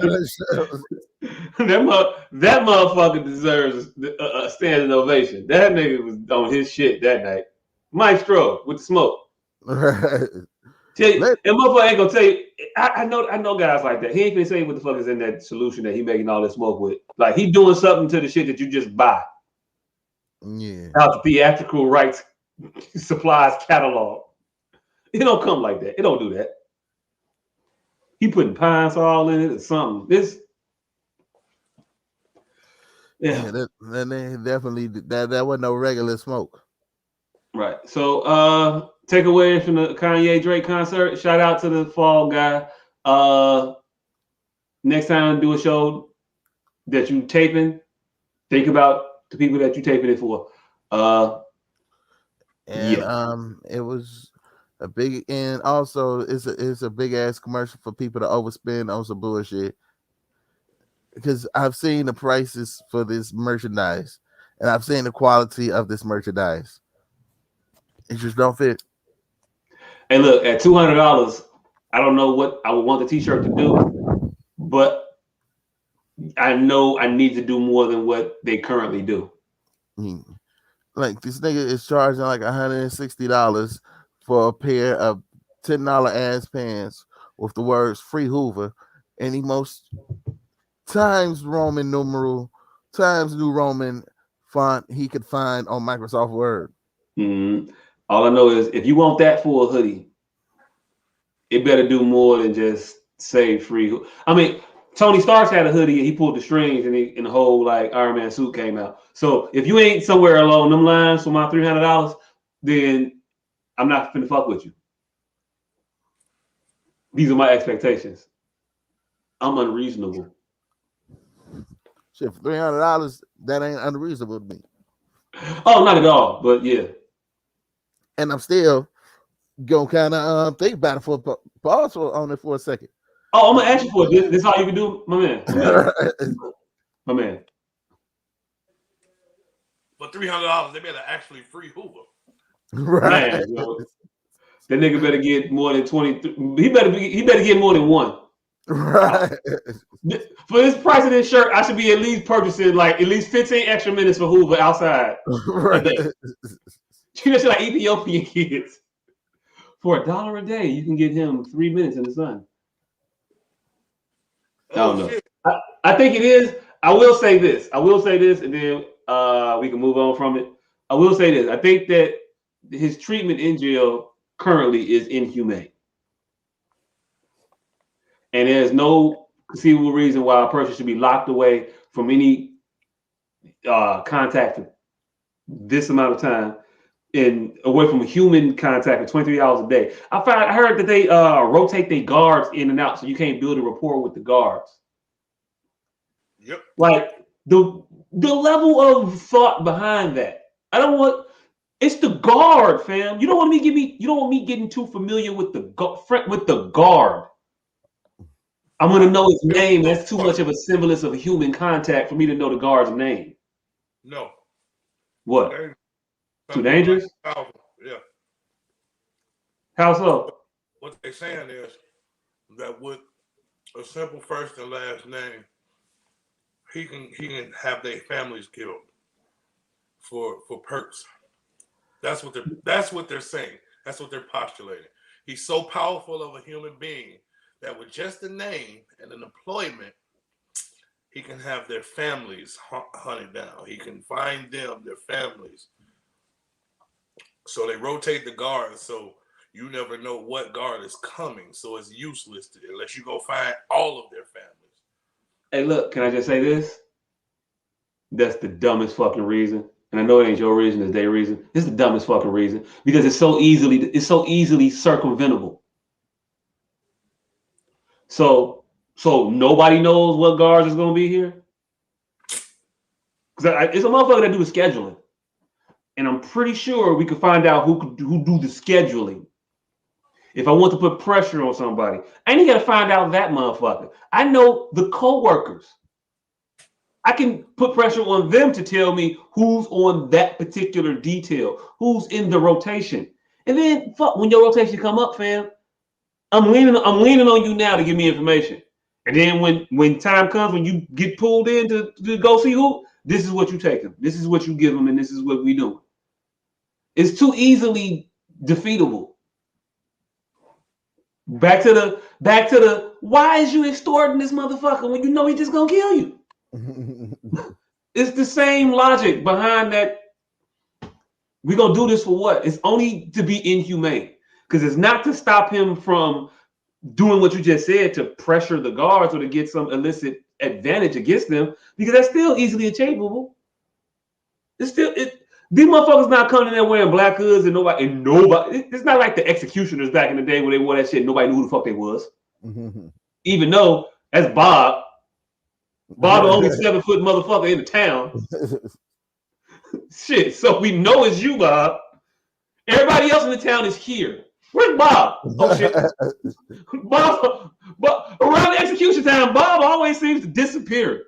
Like, are the people supposed to be as dumb as the motherfuckers that work at the Danny Planet when Superman disappeared? Like, it's just dumb as fuck, and it's just done, I think, out of a sense of just cruelty. So, for that, I am fully supportive, and that being changed for his condition right now. The rest of it, I'll leave it up to y'all. I've been on the record. For the chairman. Yeah. Wait, did you freeze or did I freeze? That nigga froze. That nigga said, free the chairman, I'm out. See? Now you see why Kanye and them didn't say that shit? Would it end right away. Right away. Hey, look, but ain't that rap one-on-one though? Like, free the guys, free the homie, free my nigga. Like, ain't that rap one-on-one? Like, you say that shit when it ain't even free the homie benefit concert. I heard free Bobby Shmurda one time during the BET Awards. Then I heard free Hoover doing a free Hoover concert. Oh, shit. It's wild. Mm-hmm. It's like if it wasn't written on the back of the shirts, you wouldn't have known. Not at all. So where we going from? Where we going here, sir? I was letting you was driving the car. I'm just a passenger. All right. Now, let's see what else we got. Delegate Thanos. All right. So this nigga here has a theory. Go ahead and break down your Delegate Thanos theory. I have no idea what you're talking about when you say that. It's not necessarily a theory. I just find it funny where we have a representative in government that are trying to achieve the same goals as Thanos. Why the fuck ain't my flashlight working? All right, there we go. So he would try to achieve the same goals as Thanos through government means. His first introduction, suicide, no longer voiding insurance. Yay or nay? Would that get you like half the population? Hey, look. I don't think I'm gonna. Is that ever a precluding factor in suicide? It is. Yeah. Yeah. If Shit. you could get paid for it, all right. Let's not say this. There may not be because you not gonna get paid for it. There may not be as many precluding factors, but there are certainly can be motivating factors. You cutting niggas checks, cutting some of these depressed, miserable motherfuckers checks. Ooh, so I get it now. Yeah, like I'm finna be out. The family, I'm gonna take care of the family. Boom. So now they're gonna be straight. Payouts be $100,000 for 10. Some of these payouts be like $100,000 for 10. If you're a young, virile, healthy motherfucker, the payments be low as fuck. Yeah. I thought that $100,000 payment was low as fuck. I mean, that's a car. I mean, you get 10 times your money. Is all I'm saying. Hey, look. I didn't have any lives I was investing in and waiting to cash in on. You got shit to do. I'm talking about the destitute. It's a lot of motherfuckers fucked up. Hey, it is, and in that aspect, that's probably why it'll never actually realistically be able to happen. They look at Thanos. Because hey, look, this motherfucker's getting up out of here, and it's gonna be some motherfuckers encouraging him to get the fuck up out of here. I mean, you ain't doing shit. No, you got no more beer, nigga. Yep. You might as well. Like fuck. You ain't got no beer. You might as well kill yourself, nigga. You might as well kill yourself, nigga. Like, yeah. I don't know, shit. Yeah, I could see that. They give a whole new spin to the best friend that gives bad advice because he fucking your wife. Ooh. Go ahead and do it, nigga. Get all that bread, baby. Go ahead and do it. You ain't doing I think you should automatically get granting haunting privileges. That's how it happens when you die. Like you should be shown like this happened. Like if you want to go back and haunt this nigga, you can. You get the show the tape. Show the tape. Hey, now it got me thinking. Is everybody who's ever been haunted a fuck nigga? They say that's why you ain't never been haunted. That's why we ain't never been haunted. I don't see no ghosts because the motherfuckers ain't really like. I think I seen the ghost, but they had no ghosts like come at me. Right. You know what I'm saying? The ghost was on the phone somebody else. Right. The ghost I saw was minding its own ghostly business. You saw a ghost. It wasn't bothering nobody. This Put nigga cord right in front of your camera. This nigga saw a casual ghost. Yeah. Hey, look. I don't know. I'm not gonna assign anything to its purpose because it might not like that, and I don't want it to come back on me. I don't want to offend it in any kind. I don't want to make the list like later. Nah, nigga. But yeah, nah. I was in my parents' crib when they first got over there. I was asleep in the basement, and it was a little girl walk across the basement, just right across, just visible as hell, just walk right the fuck on the cross. Now they live a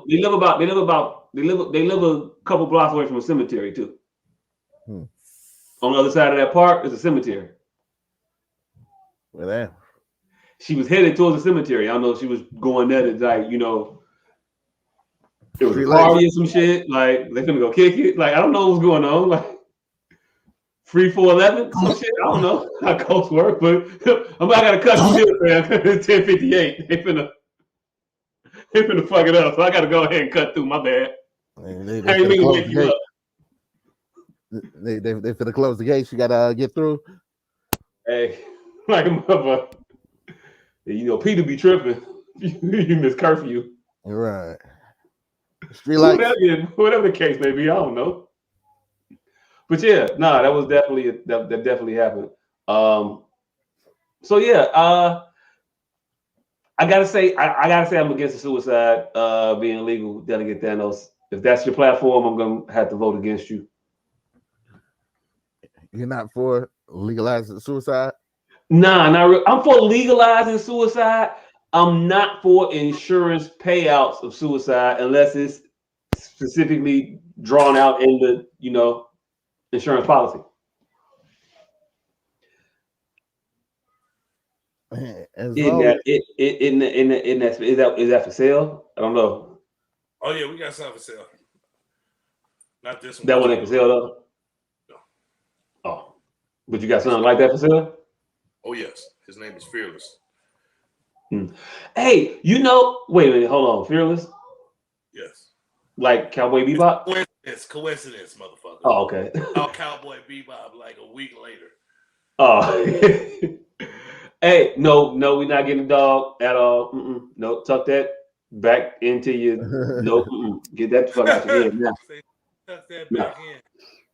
But that made me think though. I saw for the first time ever in life a stray pit bull. Nigga, fam, I was thinking about this shit the other day. The only fucking government service that has done their job in the last 30 years is the fucking dog catcher. The city used to be overrun with fucking loose dogs. Every city used to be overrun with loose dogs. Hey, I do remember on many occasions being roofed by a dog. Yes. Yeah. That was a thing. Like a rite of passage, running from a fucking dog. You either had to get on somebody's car, on a gate. No, seeing a fucking. It used to be wild packs of dogs in Chicago. Not a random. Ooh, there go a dog running across the street with tags on it that you clearly see just got away from somebody. No, wild packs. Them motherfuckers just out there. That look, you can look in their eyes and tell they've been fending for themselves for years now. Like it used to be wild packs of dogs in Chicago, nigga. You could go to any fucking abandoned field in Inglewood, and a pack of dogs will roam through that motherfucker at some point. Like, what the fuck? It's packs of dogs in this motherfucker. That's because niggas don't believe in leashes, and I'm not gonna walk this motherfucker. You go in the backyard. I'm open the door, go in the back, and fences get hot, dogs get lost, and I've never seen a black person ever look for a dog. That's because back then, niggas used to get dogs the old-fashioned way. Find them motherfuckers. You find it. Hey, look, that's why you never mad when you lost your dog, because you knew it was only a matter of time for you find somebody else's dog, and it's just gonna be your dog now. Fuck it. Right. But then niggas will find two dogs, and fucking now they got puppies, and they would keep one of the puppies because it's cute, and then throw the rest out. And then it'd be more wild dogs just in the fucking streets. And then somebody would find one of them. That's how you got a dog back in the day. It really wasn't this whole little go to the mall and buy a dog. You had to find a dog back in the day. You got to be outside. Why you think motherfuckers just sit on their porch? Or a dog will find you, or you will feed that motherfucker until, all right, this is my dog now. Until you felt cool letting it in the yard, and you would leave it in the yard until you felt cool letting it in the house. That's how you got dogs back in the day. Yeah, you got some training. You got some sense. Come on in the yard. Yeah, that motherfucker. You ain't that dirty. You probably be all right with a wash up. And I bet you that's much how dogs came into fruition. Wolves, you know what I'm saying? Wolves just a familiar wolf. A wolf. Hey, dog ain't shit, a dog ain't shit, but a wolf with an idea. That's what I'm saying. Started wolf walking up to motherfucking humans. It just, all right, you're a wolf, but for some reason I trust you. You can come closer. and then it just happened for generations and generations, and now we got dogs. Pretty much. Shit. That's what it is. That origin story works for me. Yes. That was a dog evolution story in the snap. 10-second evolution story. The evolution of dog. It's a big ass chart with just random ass stages of feeding. Random ass dog feedings. I do look like my name should be Walla Keith Raouf or some shit. Oh, you definitely, yeah. You definitely got the science. Raouf, I thought about this as a child, with Chris Childs. I am definitely going Raouf at some point. Oh, you're not gonna do Ali? You gonna do Raouf? If I go Muslim, I'm going Raouf definitely over Ali. I'm going either Sadat or Raouf. Sadat is always a solid one. Hey, look, I've always been partial to Shabazz. It's got an effect to it. You know what I'm saying? You can't you don't fuck with a Shabazz like that. I had Mr. Shabazz and fucking goddamn no. Geometry. Yeah, I had Mr. Shabazz. Yeah. I like Miss Shabazz. I like her.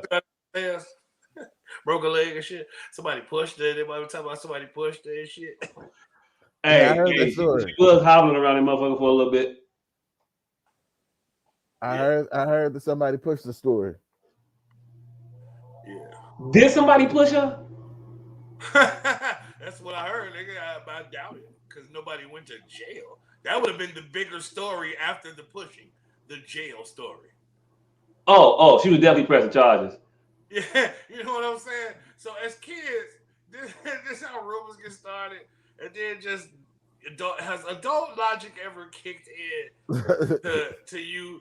Who the fuck was that? They got a joke like that and say, man, this is how stupid I am. I just realized the motherfuckers was lying to me last week.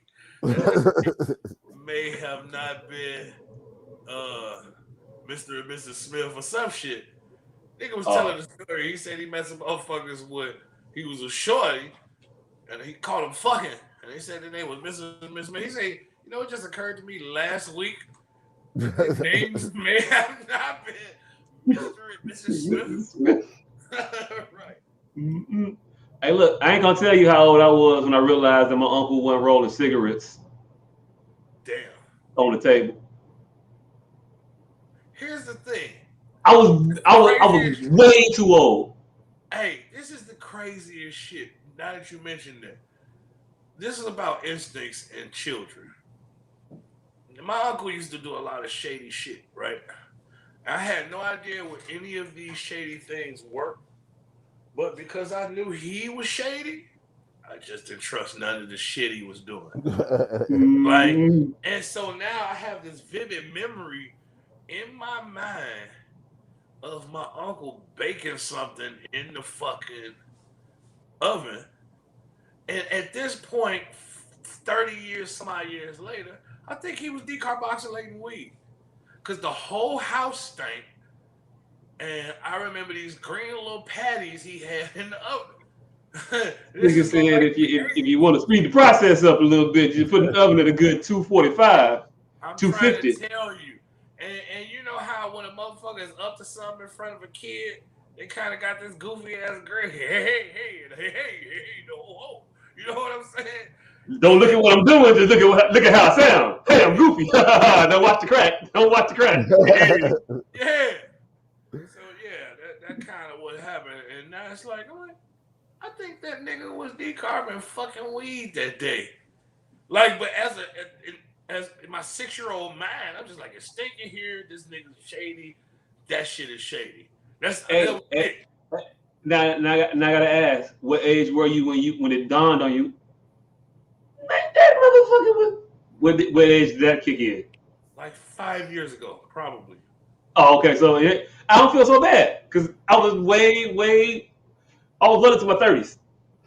Yeah, well into my 30s. When that motherfucker, when I'm like, you know what? But again, in my defense, I had never seen decarbon weed till recently either. Everybody I knew to do edibles never decarbon. Hey, look. I just seen plenty of cigarettes rolled, joints and blunts. After that, it wasn't until well after that I had connected that dot. That other dot from like 8 or 9. Maybe 7. It took you a long time to put that shit together. Long ass time. And knowing that if you'd put that shit together like 15 years ago, you could have been smoking with that nigga. But now he's too old to smoke with. Hey, look. No, I did smoke with him before he died though. My bad. Rest in peace. This nigga Jacques didn't smoke back then. This motherfucker didn't smoke weed with us when we was in high school, nigga. Nah, he didn't. Yeah. But I went to college one day, he was smoking cigars. He wasn't even smoking weed then. He was smoking cigars. No, I was smoking weed then. I was smoking a lot. I probably smoked a couple times in high school. And I didn't do it a lot. I fucked around. I got high with Stanley Prentice one day and ran into the motherfucker. And then cussed him out and got back in the car and left. It was fucked up. I'll never forget it. We was driving. We had already smoked. We was done smoking. We had just got some chicken. I forget where we got the chicken from. But Stanley was in the front seat, Prince in the back seat. We driving. We pulled up to the stoplight right on Pulaski, 71st Pulaski. That Kmart right there, the little taco spot, and it wasn't the Walgreens right there in the other corner. I don't know what the fuck it was back then, but we was right there at that intersection. So it was coming down the hill from Ford City. So I came down the hill. I stopped at the light. Their car was in front of me, but I was so fucked up. I stopped, and then I had stopping. And I just coasted right to the back of this motherfucker. Boom. Standing in the motherfucker seat. All I remember this motherfucker, he had his tray, and his chicken just flew, went to the floor, and he was like, man, I dropped all my chicken, man. And I'm like, nigga, fuck your chicken. I just hit this motherfucker. We got bigger problems right now. Bigger problems, nigga. I'm high, you high. I don't know what the fuck people's in the back doing, knocked the fuck out to whatever the fuck he was. I don't think he moved and said nothing. And so I get out the car and I look. One shit wrong with my car. And one shit wrong with his car, to what I saw. And he tried to jab. And you couldn't like talk. Y'all knew back then. You couldn't just like say shit to me back then. I'm gonna say things back to you. I don't give a fuck how wrong or right I was. It didn't matter. So I cussed the motherfucker out. I said, fuck you and your family. Your car fine. Get the fuck out of my way. Then I got back in the car and I pulled off. Cause I mean, he was fine. Yeah, his car was fine. Fuck him. Hey, look, sir, my bad for cussing you out after that. Good luck finding me though, because I didn't hit your car. I hit that other guy's car. Man, look, every time I talked with the nigga Moss when we was in high school, some strange shit happened. One time we was getting high in front of his crib, 2:00 in the morning. Police ran up on us just straight through the parking lot. I mean, through the park, just. Oh, shit. One time we getting high at 3:00 in the morning. I don't know how we was sitting there for an hour before we realized it was a dead body, like 30 feet from us, up underneath a tree and shit. And we continued to get high. It's just like, yeah. Who police? I mean, find that? I mean, I don't smell it. So you smell it, I don't smell it. And who, when they find that, it is going to be melee over here. Glad I don't have to catch the bus from over here in the morning. You might as well call out from school right now. Right. Oh, right now they're gonna have your whole block locked down. Woo! Do you see you going to the house tonight?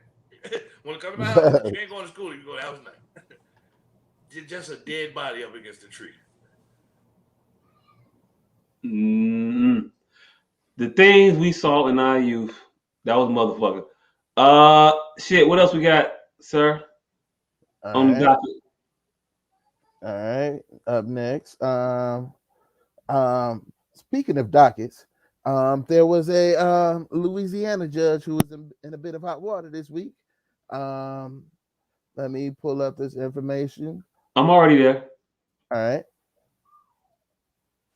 If you want me to, I'll play it for you. You said I'll pull a video. I got you. I see. Judge Odinette was caught on camera dropping that all classic, always remember N bomb.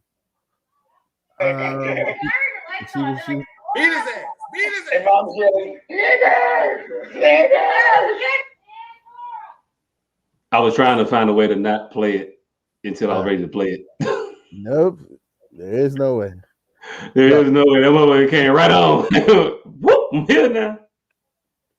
All right, so yeah, and this is the video of her with that N-word. Hey, look, why is this the YouTube though? Why YouTube looking like this now? It's just weird. Yeah, YouTube has stories. Oh, it's a story. Okay, So, that's why. All right. All right, I'm gonna play it. Hold on. And Mom's yelling, nigger! We have a nigger! It's a nigger! Oh, that's me! I get from the backside.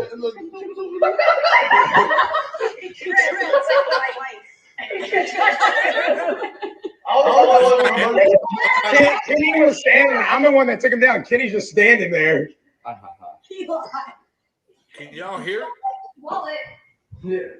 That's my phone where it fell out. There's an echo, but I hear it. The dude had a phone on him. So you Should hear take the his echo phone too? stolen from him, that fucking asshole. And now I'm going out. Hold on, let me see if I can get the echo out. Oh, you heard the echo too? I didn't hear the echo. I didn't hear the echo. I didn't know y'all heard the echo. Yeah. So echo. if you didn't hear the echo, that means you were the cause of the echo. Could be. Don't you know he a man stand before you here today, Buddha? I'm just giving I got echo cancellation off. So I will be playing that and doing it that way. You want to do it? What? Yeah, I'm not logged in. I can't show the screen. Shit. This shit ain't right, all right? So what he's trying to pull up is a video of Judge. Let me make sure I get this bitch's name out of here. Judge Michelle Odenet, who and they're watching a video of them catching a burglar who broke into their house, and they're watching a replay from the security camera, and you hear the judge and her husband doing their best Michael Richards impression, basically giving the world's worst version of John Madden and Pat Summerall. This is horrible play-by-play commentary. Horrible. I'm gonna try it one more time. Let's see if it goes better this time. Okay. It's important.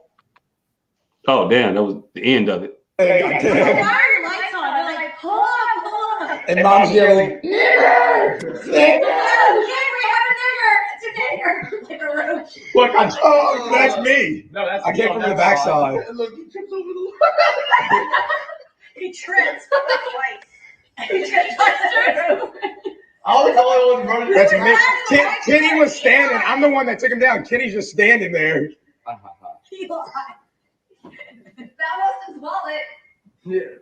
That's my phone where it fell out. Look, Mom.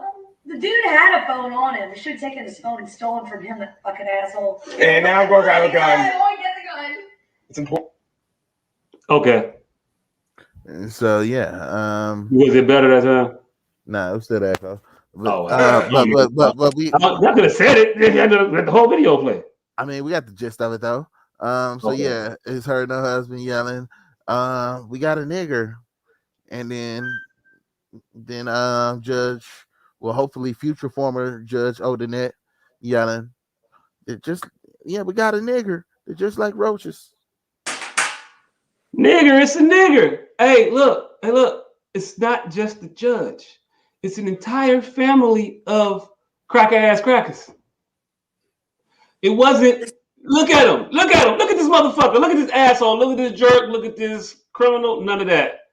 It's nigger. Nigger.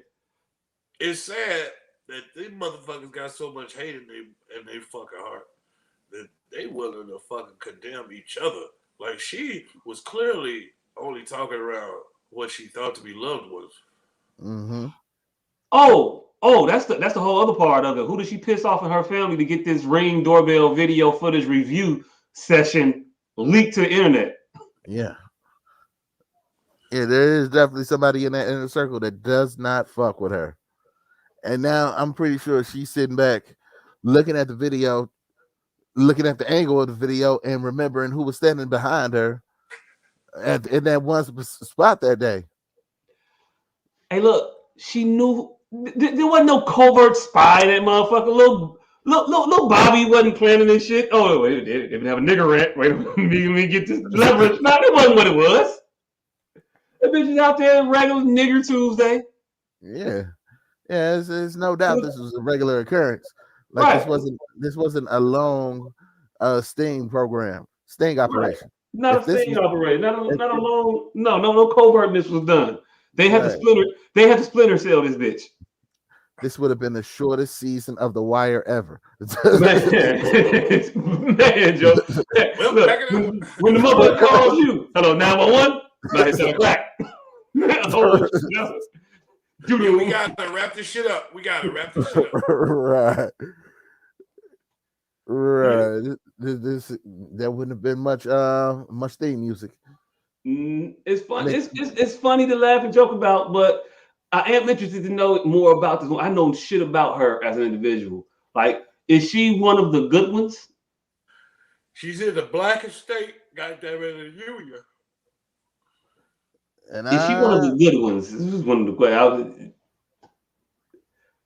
She definitely in the blackest. What state is blacker than Louisiana, nigga? Oh, I don't. Louisiana may be black, but Georgia ain't. No, Georgia definitely not. Louisiana ain't black. New Orleans, black. Lafayette, where's she from? Black. The rest of Louisiana, back it the fuck out. Mm-hmm. Now, but yeah, I'd be willing to wager that she's one of the quote unquote good ones. I'd be willing to wager that she's one of the more liberal judges. I don't know, maybe just my pessimistic way. I'm just a curmudgeon. And you know what? You are correct, I believe. She is. She did hand her resignation in to the Democratic Party chairman. So yes, she was a Democrat. Niggers. Hey, look. When I've been watching Dave Chappelle's show lately.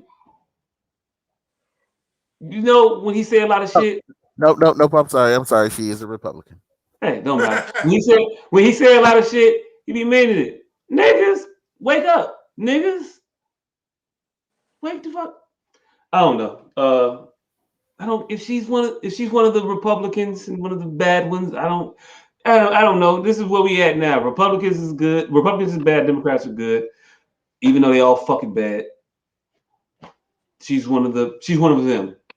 One of the racist ass motherfuckers that we knew was there, and then we knew that make decisions based on other people's lives on a daily basis. And is there a slant to her judiciousness, her impartialism?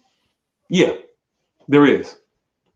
So, what was you gonna do? Call out. She resigned. I'm sure they'll put someone there that's fair and altruistic and upstanding and in presides over cases with only the law in mind. I'm sure they'll do that down there in Louisiana. And when she issued her statement, she said that she was under the influence of a sedative, I believe. A sedative. She didn't seem too sleepy to me. Damn. What'd you say? I said you should have let me guess first. She tried to Roseanne it. Roseanne Barr. She tried to Ambien it. Yeah. Next thing you know, she was like, I didn't even know he was black.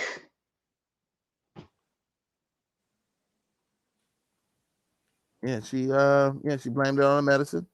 Wait, she said that she's not gonna resign? Oh, now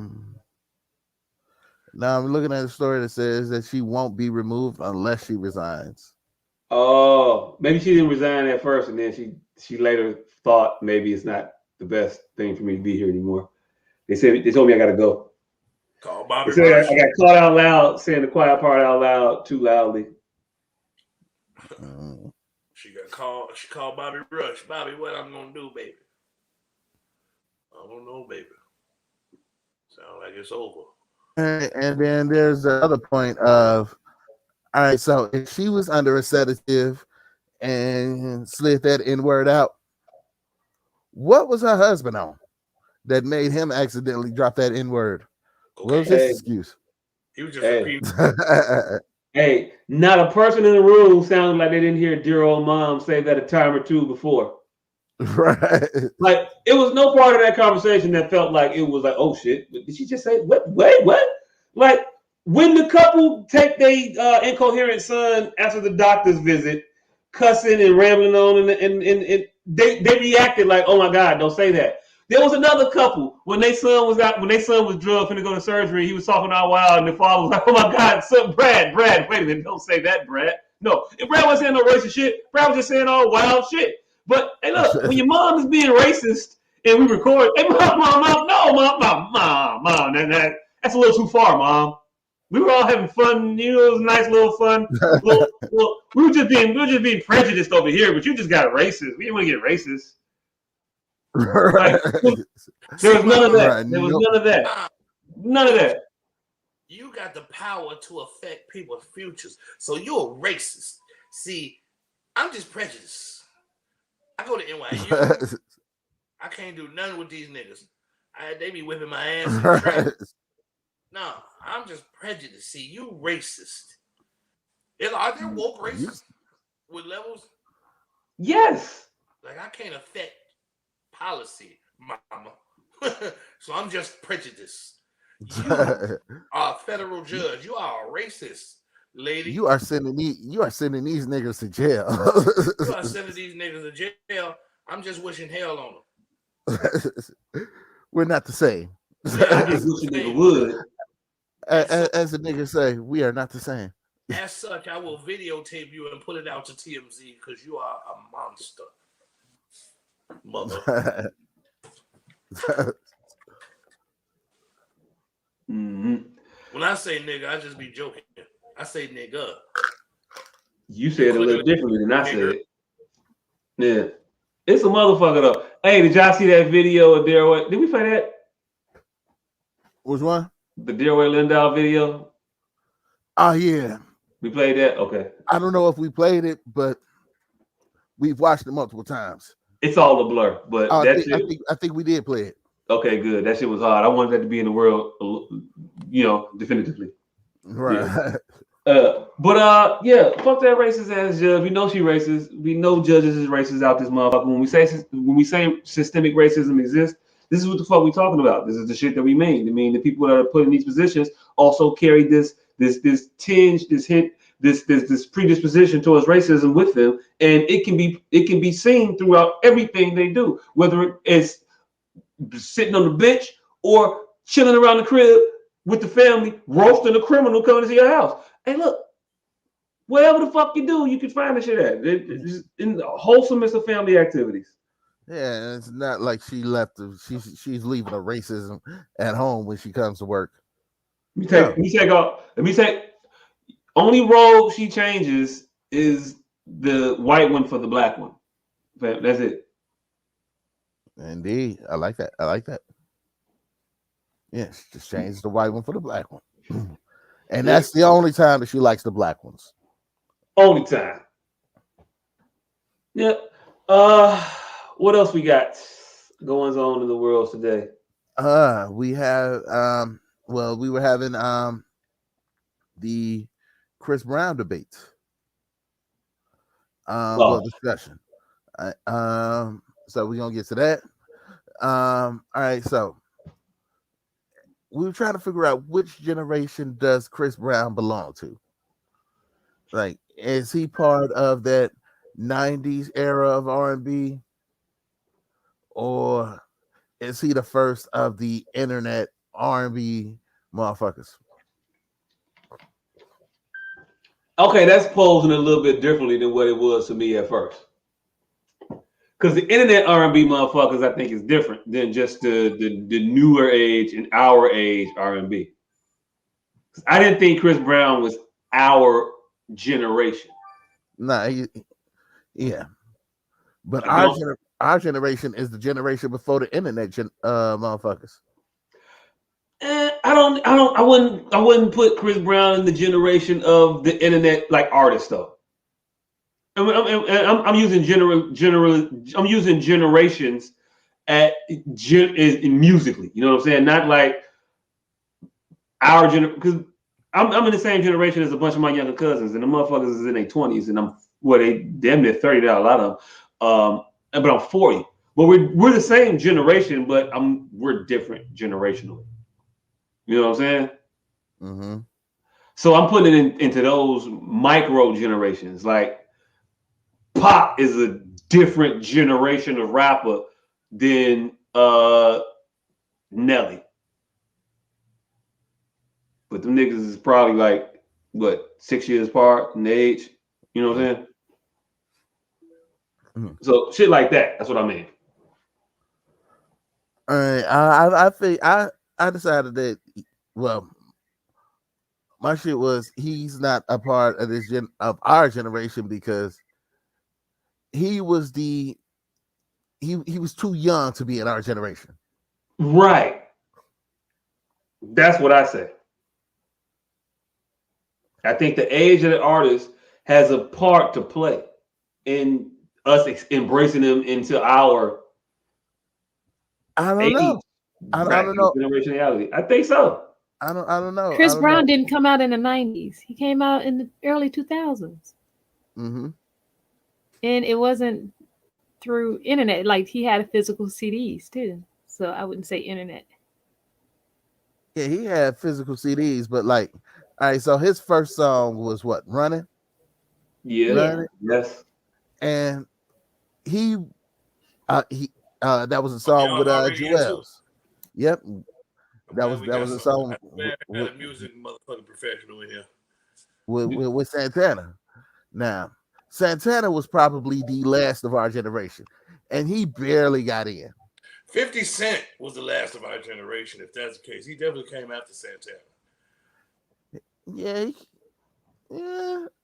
No, 50 was before Santana. 50 didn't pop till after Santana we were exposed to him.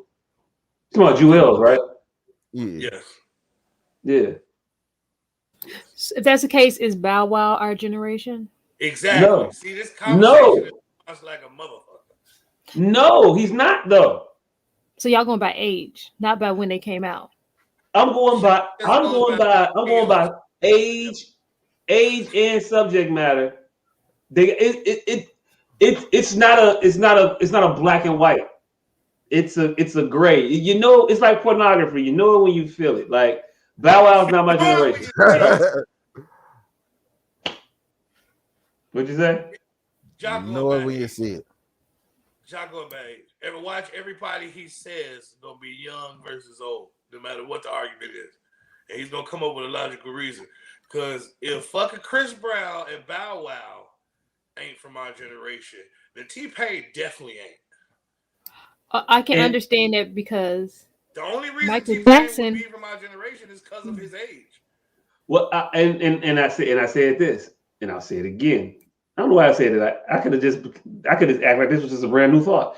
But T-Pain was referencing shit that we would understand, and I don't think that the younger generation would understand. He called himself Teddy Pendergrass. He made a Teddy Pendergrass play on his name to call himself that. I don't think that the younger generation would get that. I think that he makes that play on that name because our generation would get it, even though Teddy Pendergrass ain't our generation artist. But I think that we could throw that back and we can make the connection, and the next generation after us is not making that connection. And the reason he's doing that is because of his audience, and it's not them, it's us. Chris Brown would never call himself the Bobby Womack of R&B. He called himself Ike Turner. He never called nobody called themselves Ike Turner. He models himself after 60s motherfuckers all the time.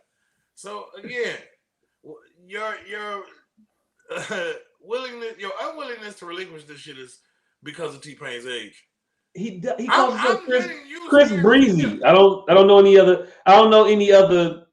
Again, I'm letting you steer the ship, but you're taking T-Pain's ass wherever you take Chris Brown's ass. That's all I'm saying. You can steer this motherfucker, but you taking T-Pain's ass with you.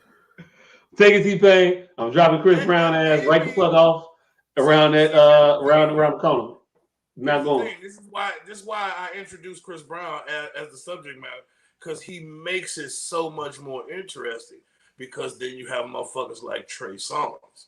Where does if you give Chris Brown to them, Trey Songz inevitably has to go to their ass. Nah. Trey Songz was introduced again. Subject matter.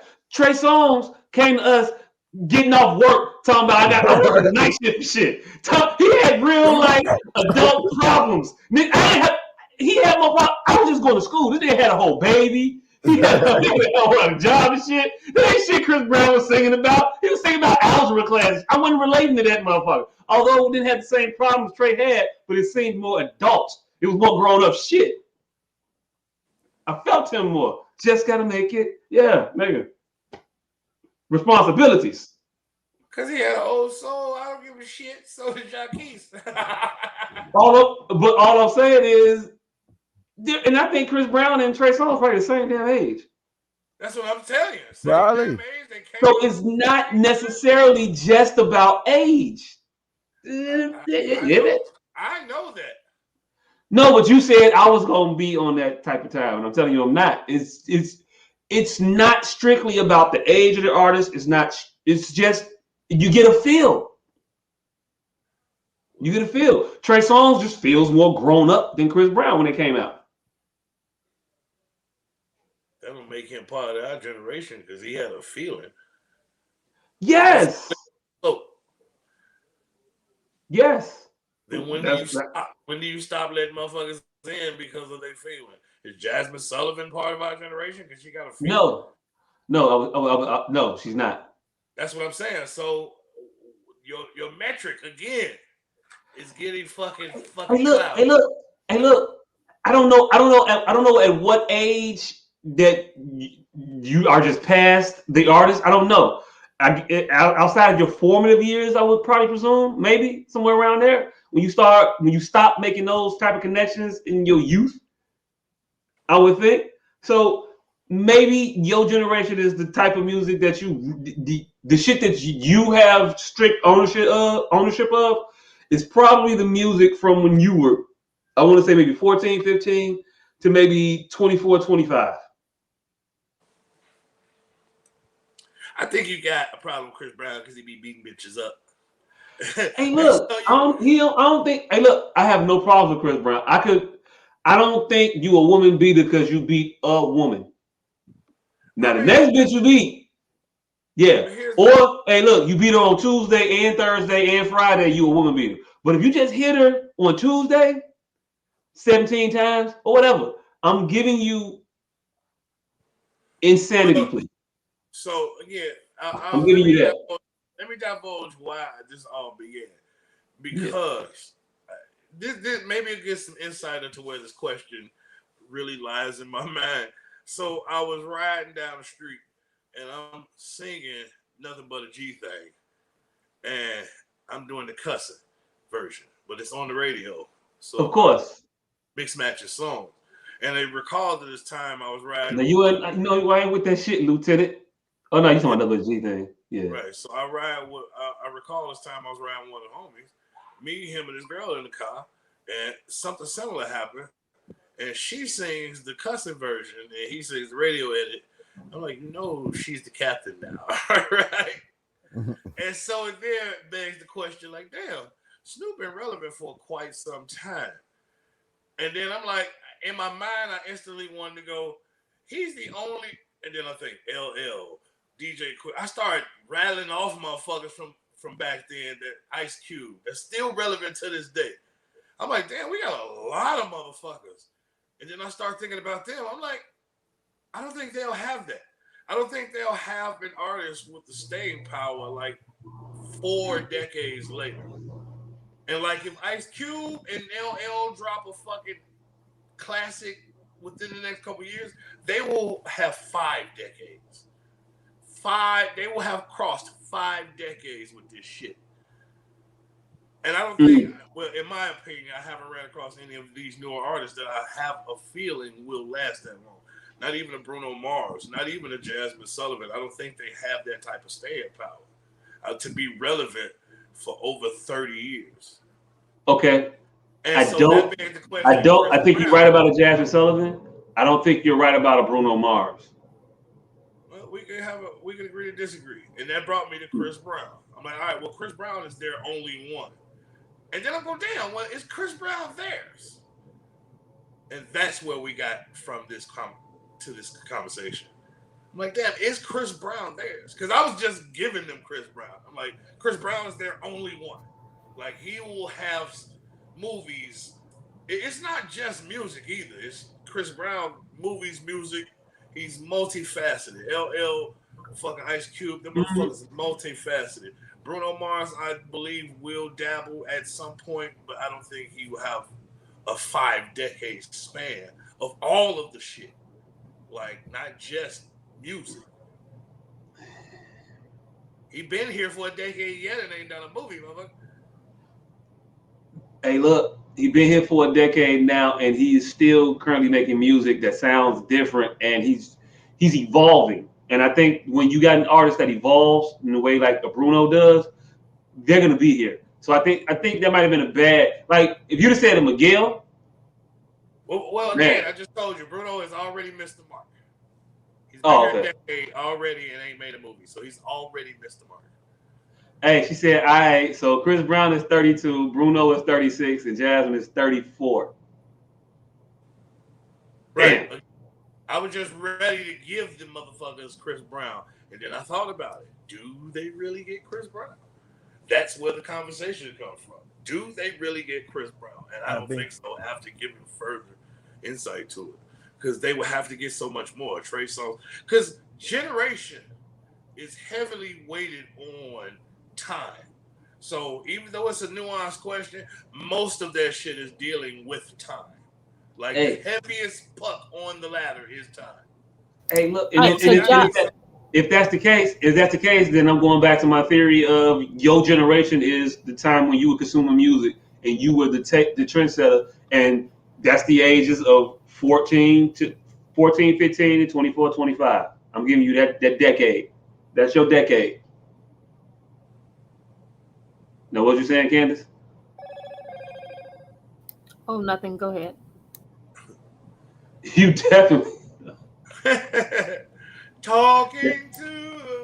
I think what I was gonna say kind of didn't make sense, so that's why I was gonna say. Oh, spit it out. We all say shit that don't make no sense, and we got to be embarrassed by our thoughts. But you gonna sit here and just monitor your shit. Chris Brown is more of your little cousin's generation. Yeah, I'm gonna say that. Yeah, and that's not our generation. Like, no, they loved Chris Brown growing up. We didn't love Chris Brown when he first came out. They instantly loved Chris Brown. I didn't like Chris Brown until maybe he got older. His content kind of changed a little bit. But yeah, when he first came out, I was annoyed by it. But him and Trey Songz came out around the same time. But Trey Songz was older and he was singing "Just Gotta Make It." Like, I could relate to Trey Songz music. And plus Trey Songz was older. So. And T-Pain is older than all three of them motherfuckers. And he came out the last. So I guess content, well, so again, is a mitigating factor, but most importantly, time. I don't know if the term is used. I don't think you guys use the correct term though, because I don't think it's internet generation. Because I don't think internet generation started until after Soulja Boy. Yeah, Soulja Boy started the internet generation. Yeah, Soulja Boy started the internet. So Chris Brown came out before Soulja Boy. So I think he's in between. Soulja Boy was like 04, 05-ish, 05, 06-ish, somewhere around there. About the same time. All them niggas are from 04 to 07. Nah, Soulja Boy was way later. Had to be. Because when that Superman shit came out, it had to be like 05. Soulja Boy had the first 07. I'm looking it up. It says September 07. He debuted his single "Crank That." Yeah. In 2007. Chris Brown came out in like 2004. Nah, that was before September. Well, maybe not before. All I know is we got married in September. Married in August of 2007. And for my bachelor party, I didn't like Soulja Boy, but he played some shit. Now I like Soulja Boy. Well, it just said "Crank That" came out in September 2007. Hey, look! I never poured Cristal on a woman before. Pop the bottle and just spread it. I never did that. I never got that while the rappers did it. Oh, so that's gonna always be your reference for this. Huh? But I took a super soaker. But I took a super soaker at my bachelor party. Okay, we get it, John. We spraying the strippers, and it was the best time I had. And it gave the song a whole new meaning. I played that same song. All about you did. 20 minutes. That's what's up. That's what's up. No. Hey, look. Okay, so it says what y'all did at your bachelorette party. I don't care how many phallic shaped, pot holders y'all knitted. I don't care what. I don't care about that. Okay, it peaked at number 1 in September 07, so it came out before September, of course. It probably did come out a little bit before that, but it might have came out in September. August is after September, ain't it? How the months go? Yeah, August. No, before that. So yeah, it had to be before. Not. Yeah, definitely not. Hey, look, I've been drinking and whatnot. So yeah, he recorded "Crank That" in March 2007. And on 2012, August 12th, 2007, it was on the show Entourage. And then in September, it hit number 1. Now, Chris Brown debuted, I want to say, in like 2004. Mm-hmm. I don't know. I just tied them into the same era. 2005. Chris Brown debuted in 2005. So he was 2 years before the internet phase. So that's why you're saying, like, who does Chris Brown belong to? Because he 2 years before the internet phase, but not quite the longevity of the old school way. CDs. I guess. I don't know. I've already stated my stance. He ain't from the set. But we keeping him. All I said, nigga, was you can steer this shit, but wherever you take that little head ass nigga, T-Pain is going with him. That's all I said. Hey, look, I'm taking T-Pain, but I'm leaving Chris though, fam. This is what it is. No, nigga. Again, you can steer this ship, but where Chris goes, that nigga T-Pain is definitely goddamn going. And maybe Trey Songz. See. I'm taking this ship. And then Trey Songz, T-Pain, and Neo, we going over here. Chris Brown got to go over there. That's where I'm at. Chris Brown can go with them. It's fine. No. I fuck with Chris Brown music. He got how you supposed to breathe with no air? That shit dope. Also stupid, but dope. T-Pain go. I can transform you. That shit was cold. Also, probably not the best because I could. Hey, look, never mind. I was gonna make a bad. Hey, look. Rihanna. What did Rihanna like? Rihanna's definitely not. She's definitely theirs. No, Rihanna from the set, and we keeping her, fam. Fuck is you talking about? See, hey, they might got some. They can have Tierra Marie. And then Tierra Marie came out before Rihanna. It ain't about when you came out. Subject matter. Hey, we can get him Soleil. Just cuss. Soleil 84 years old. Hey, look. We gotta eat. I was. Oh, you had a thing for this. I'm Paul's game. A Paul's game sales shop because I was gonna say we gotta eat Soleil. Pause. No, yeah, they can have Soleil and who's the other one that I always confused for Soleil? Because we keep it Charlie Baltimore. We getting rid of no, Soleil. they don't like Soleil. You talking about Emil? Emil, yeah, we getting rid of Soleil and Emil. We keep it Charlie Baltimore and Evita. We getting rid of. Hey, we go. This is the thing. If they get Chris Brown and Trey Songz and fucking T-Pain, we sliding them Solange and them. Solange is going. Hey, look, I don't know where Solange goes. She feel like she one of ours, but she act like she one of theirs. Yeah, where does Sierra go? I want Sierra intrinsically to be one of ours, but nah, Sierra one of theirs. Sierra one of theirs. Hold on. Sierra one of theirs, and Ludacris weird for doing that video. Hey, let's go back to. I don't know. I don't know shit. Let's go back to the Soleil thing because Soleil, Emil, Charlie Baltimore, that was an unexpected run of ugly light-skinned chicks in an era where there weren't many. Hey, look, I'm gonna be completely transparent. I like Soleil. I got a Soleil album over there. I got a Soleil album over there right now. I didn't mean her music, sir. I'm sorry. As you were. Yeah, I was just talking about the run of ugly light-skinned chicks. That Soleil was bad. Really, no, she wasn't. I like Soleil. No, she wasn't. I've heard other people say that. I've heard other people say that she was a man and all kinds of other shit, but she got a kid, so she's not. So I heard that narrative out there, but yeah, I like Soleil. Emil was a man. Soleil was bad. All right, so the fact that they call her a man because she looked like one. No, because they thought she looked like one. Yeah, and the fact that she had kids was like, all right, maybe she does look like a man, but as long as she proves she's not a man, I'm all right with her. No. It was my own little immature, shit. Like, well, no, they can't say they can't say she a man no more. So I can go back to liking her now because she definitely not a man. Nah. Immature shit you do when you immature. Yeah, but yeah, I like Soleil. I never heard Soleil was a man. I always heard Emil was a man. I never heard Emil was a man. That Frankenstein Joe bitch, you never heard that one was a man? I never heard that one. I don't know. The motherfuckers, hey, they each look like an uglier version of each other. I don't know how that's possible. Hey, look, they like Russian nesting dolls. Right. Like Emil looks like an ugly version of Soleil, and Soleil looks like an ugly version of Emil.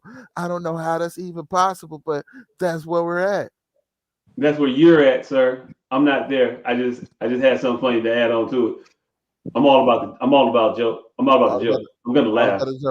I'm all about the joke. I'm gonna laugh. I don't have to agree with the laughter. Just laugh. Yeah.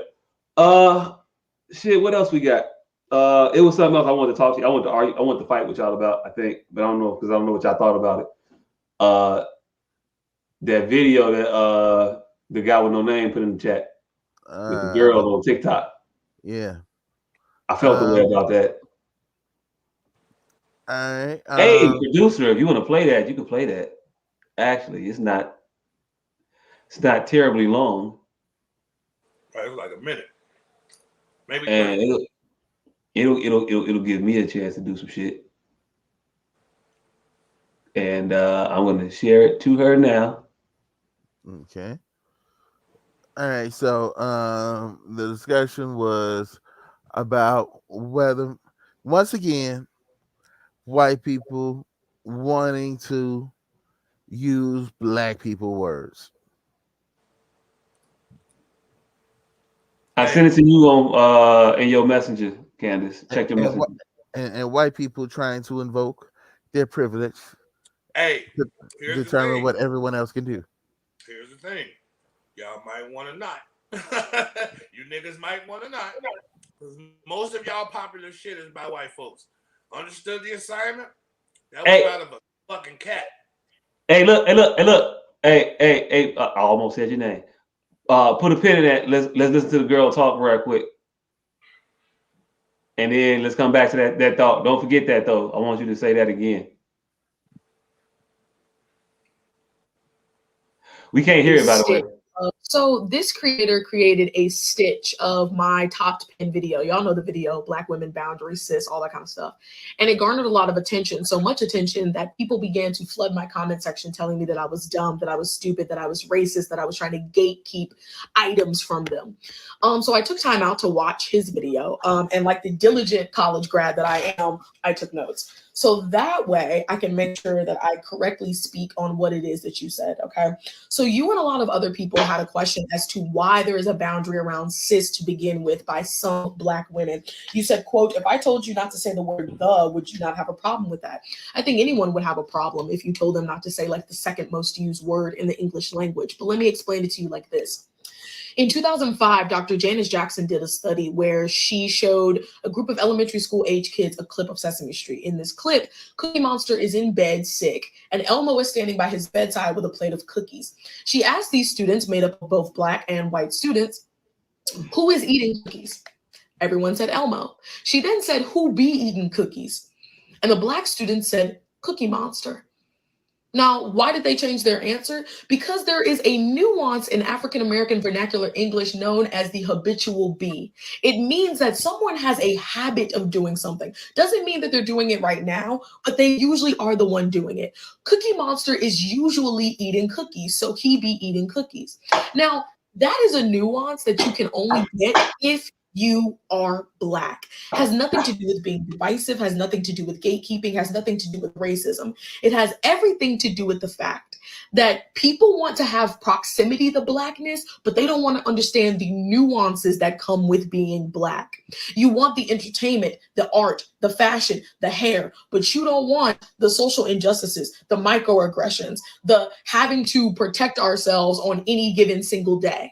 And when people challenge you on that, like I have, you call us racist. You saying that we're fighting to split up the country. Remember when LeBron James started speaking up about social injustices and people told him to shut up and dribble? That's what y'all sound like right now.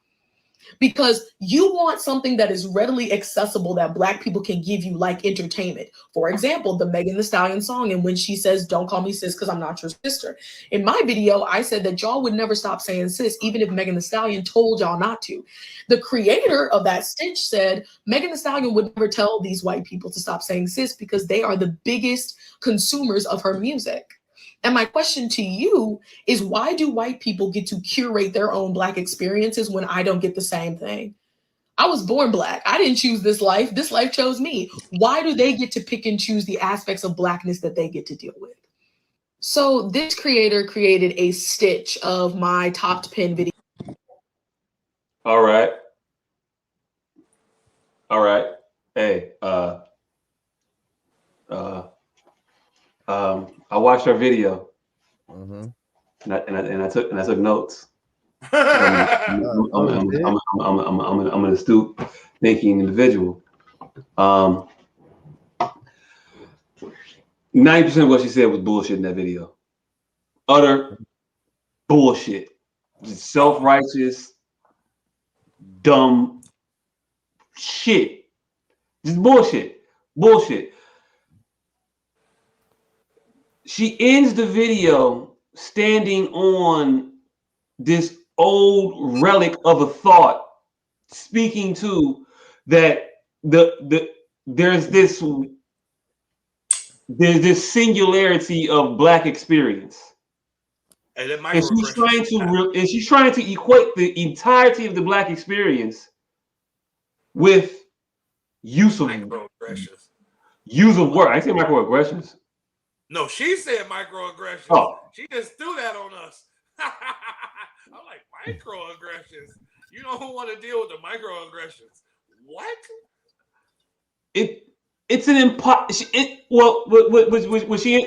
ends it on is you don't know, you won't know, you can't know what it's like to be Black. So you can't use those words because those are Black words. Those aren't Black words. That's not, you don't have to live a singularity of a black experience to be able to use those words. Everybody that is black doesn't use those words in that way. You can ask black children who be eating cookies. Huh? I think she corrected that in her caption. Well, I didn't read the caption. What was the caption? What was the correction? I can't get to it right now because I'm on the device that with that shit. But I mean, not just you, but we got a producer. If she could pull up the caption. It says something for the fact that what pissed me off the most. That she tried to correct the video in the caption. She put something in parentheses. I don't want to get it wrong. That kind of steered away from all people. I mean, black people only being able to understand. It's in the caption. You just got to read the caption. Okay, all right. Well, understand, but in the caption, she kind of. I can move past that because I have more. She challenges people to an impossible task. She challenges you to not use the word because you can't understand what it feels like to be discriminated against as a black person because of your skin. No shit. They'll never know. That experience is our shared experience. If you want to talk about shared experiences, that's a shared experience. The experience of being black is a shared experience. We know as black people what it feels like when a person looks at you and you can tell that they're just looking at the color of your skin. You can tell that. You can sense that at times. And that's a shared experience, even if it's not 100% experienced. But I would say that that's a shared experience. But the style of language that we use, that's not a shared experience. There's no one black language. God, we don't all speak Ebonics. We don't. I wanted to say Candace Owens would disagree, but carry on. That was like 3 comments ago, though. Carry on. Oh, my bad. Okay. But that, and then at the root of it, and I don't know if this is the root of it, but I think it is the word cis, but not just cis, but words that are just ours that we can use. Mm-hmm. There's one. Nigga. Niglet. What about cool? Hey, look, nigga and all the iterations thereof, ipso facto, get your ass whooped uttering ni and could have been kaput behind it. Shout out to that movie for that one line. That was dope. It don't matter. We get the one. We can't just start arbitrarily usurping words that have no connection to us or oppression of us. Ghetto is a Jewish word. Hey, ghetto's a Jewish word. Why we even want to claim shit that ain't even ours? Right. Look, hey, this is my bid for blackness, right? I want to put up to the Black Caucus that we fucking all Adam Sandler movie quotes, like those are ours. Like The Price is Wrong, Bob. Like can't no white people say shit. That shit. That feels like ours. I don't know why. It just does. Like I don't see a circumstance in which a white man could interject that and it fit. Hey, it may be more so likely to belong to our group than another group. Maybe. But again, that doesn't mean that our group has ownership of it.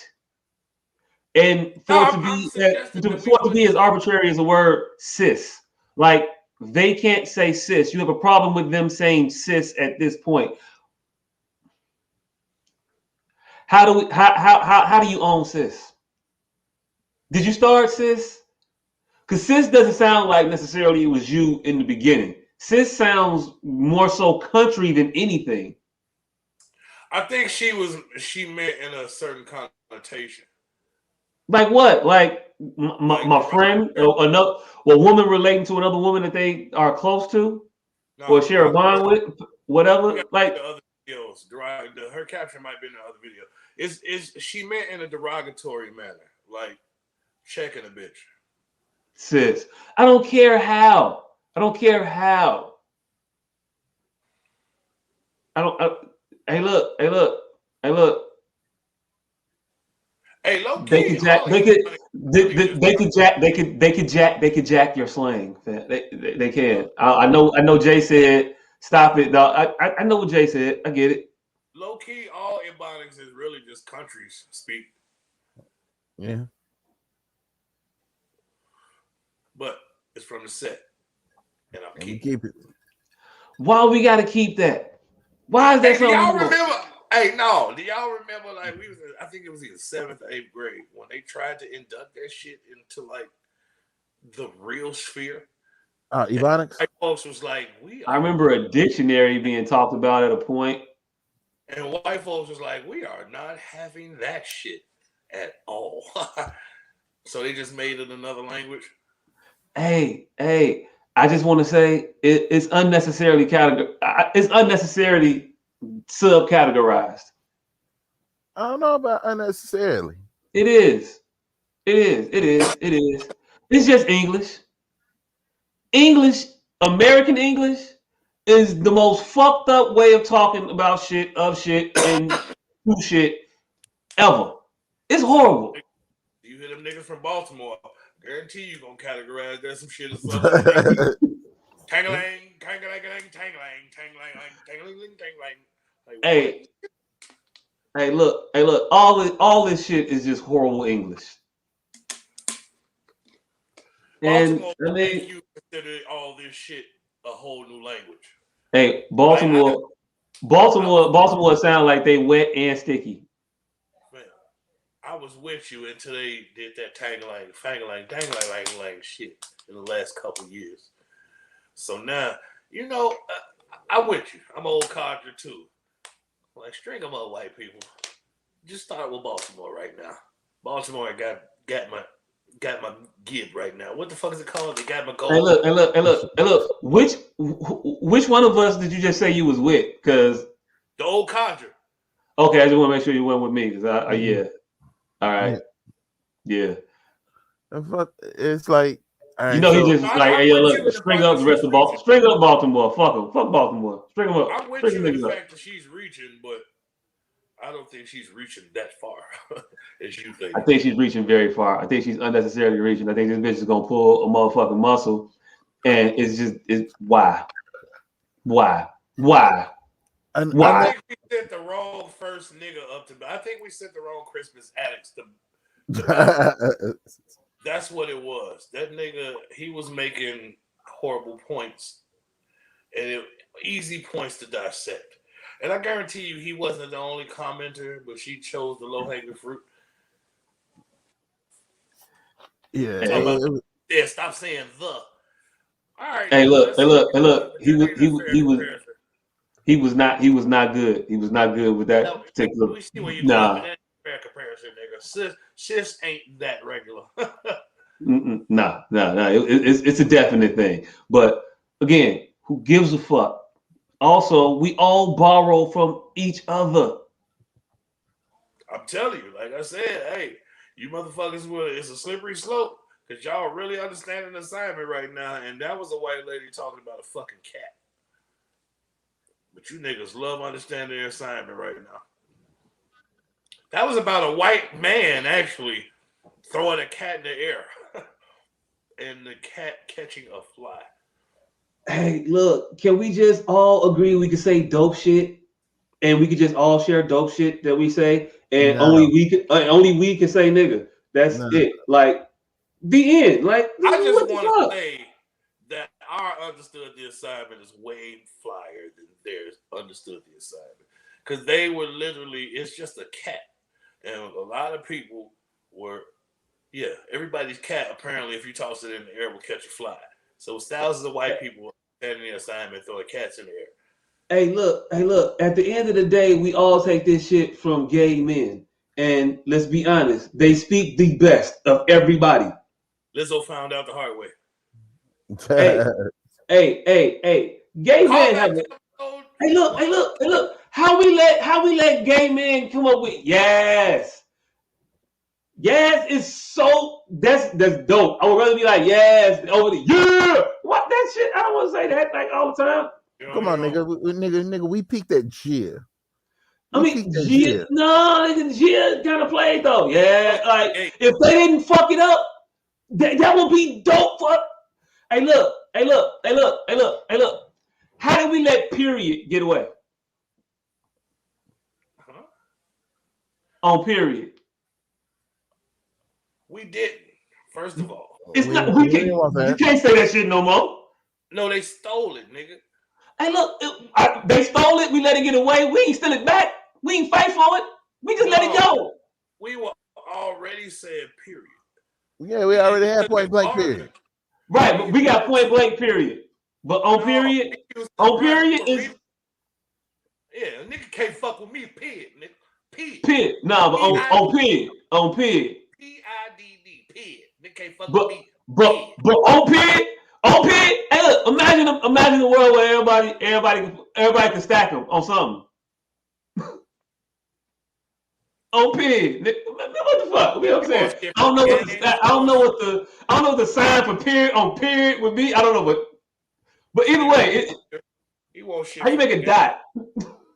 He won't shit from the gangs. He won't shit from the gangs. He won't shit from everybody. Hey, look. Gangs got cold shit too, like the shit like because what you do with your fingers in the picture. Like, why you think frats do that shit? They didn't do that shit until after gangs did that shit. Hey, is there any hand signs left? What are the new gangs doing now? They gotta have moved on to the feet.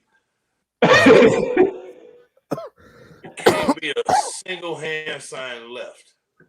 Ain't shit left to do. Oh yeah, there is. It's elbows. Hey, look. Hey, look. Can you do like this and then bend this?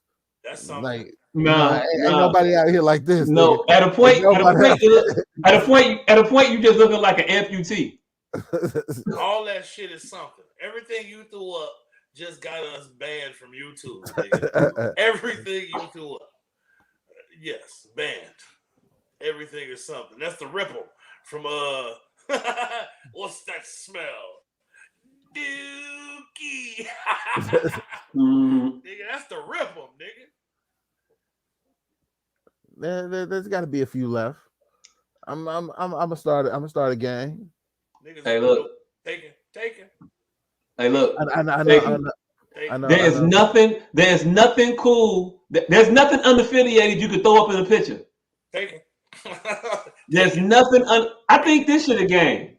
At a point, I think this is a game. Yep, take it. That's the bird game. like you got peace, and you can do the solid. You can do the Muhammad Ali. You can do that one in the picture. That's about all you got. Like, I'm not finna thumbs up in that motherfucker. Like, what else can I do? Like, bam. You can't even. It's just awkward with your hands in situations, and like gang members and gay people got all of the best shit you could do with your fingers. This is titty gang. Pause. Right? It felt like a pause should be there. You can't even do this. This is titty gang. Titty gang. Hey, look. You a predator at that one. You a predator at that one. Aggressor. Hey, speaking of gangs, if you wasn't already in the gang by the time Banging with Little Rock came out, Little Rock made you want to bang harder. I've never seen so many hand signs. Hey, the motherfuckers was dancing with it and shit. Bam. Motherfuckers was like, he's telling a story with his hand signs. What fucking story is he telling, and who can read that shit? Like, hey, look, this is some other shit. This is some other shit they got that I want, but I can't get. But it's giving me mad speaking in tongues vibes. Banging a Little Rock. The GDs do what? Hey, I think Chicago gangs got the short end of the stick, because California gangs, these motherfuckers be doing 98 different things. And what is that? What is that?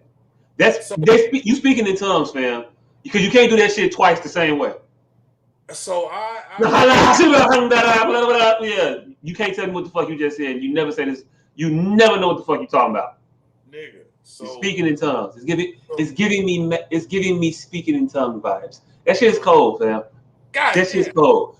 I want to be able to say that. Sentences. Thank you. So Bacon in Little Rock was only made to make Bill Clinton look stupid. If you wonder why they chose Little Rock to be the most gang centrified, Why? to make Bill Clinton look stupid.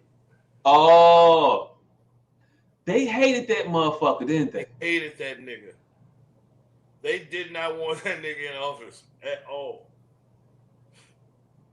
Anybody but you, Bill. They're like, this is where he comes from.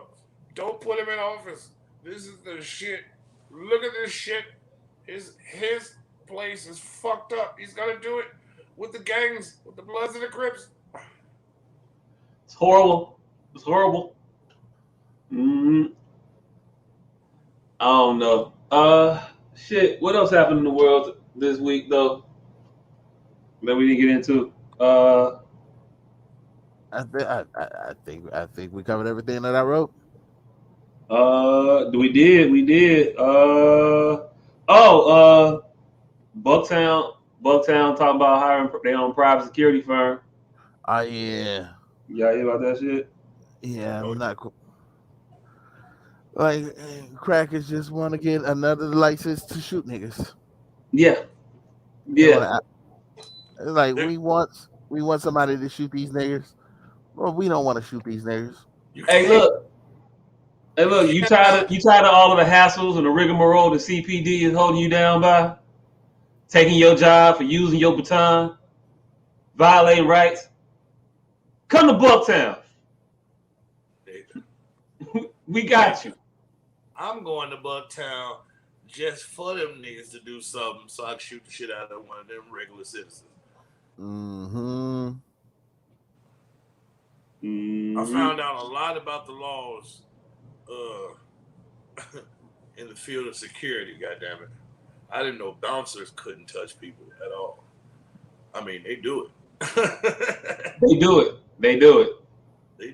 But you can sue the shit out of any establishment where a bouncer has touched you. Period. Point blank. Period. Hey, look, I definitely want to kind of be belligerent now somewhere, but not like too belligerent, but kind of belligerent enough to like. Yeah. Hey, I was thinking about that shit. I'm driving down the street listening to this podcast about the fucking Rodney King incident. And I'm thinking like, man, could I take an ass whooping? I could take an ass whooping. Man, then look, listen to this podcast. It'll make you rethink taking an ass whooping. Broke jaw, teeth missing, broke leg, fractured skull. It was a lot. They fucked him up. They tased that nigga. I didn't know. I didn't know he was belligerent. Wait, I didn't know that there was a whole pre-ass whipping. Hey, look. Maybe not a full Rodney Kinging, but like, I mean, so a partial Kinging, maybe. I don't know. What we saw were 4 officers, correct? So, well, we didn't know that there was 15 cops out there. 15. Oh, they took turns. Yeah, they took turns. And the first set of cops, one of them was a woman. And the reason them niggas started whipping his ass is because she was trying to talk him down.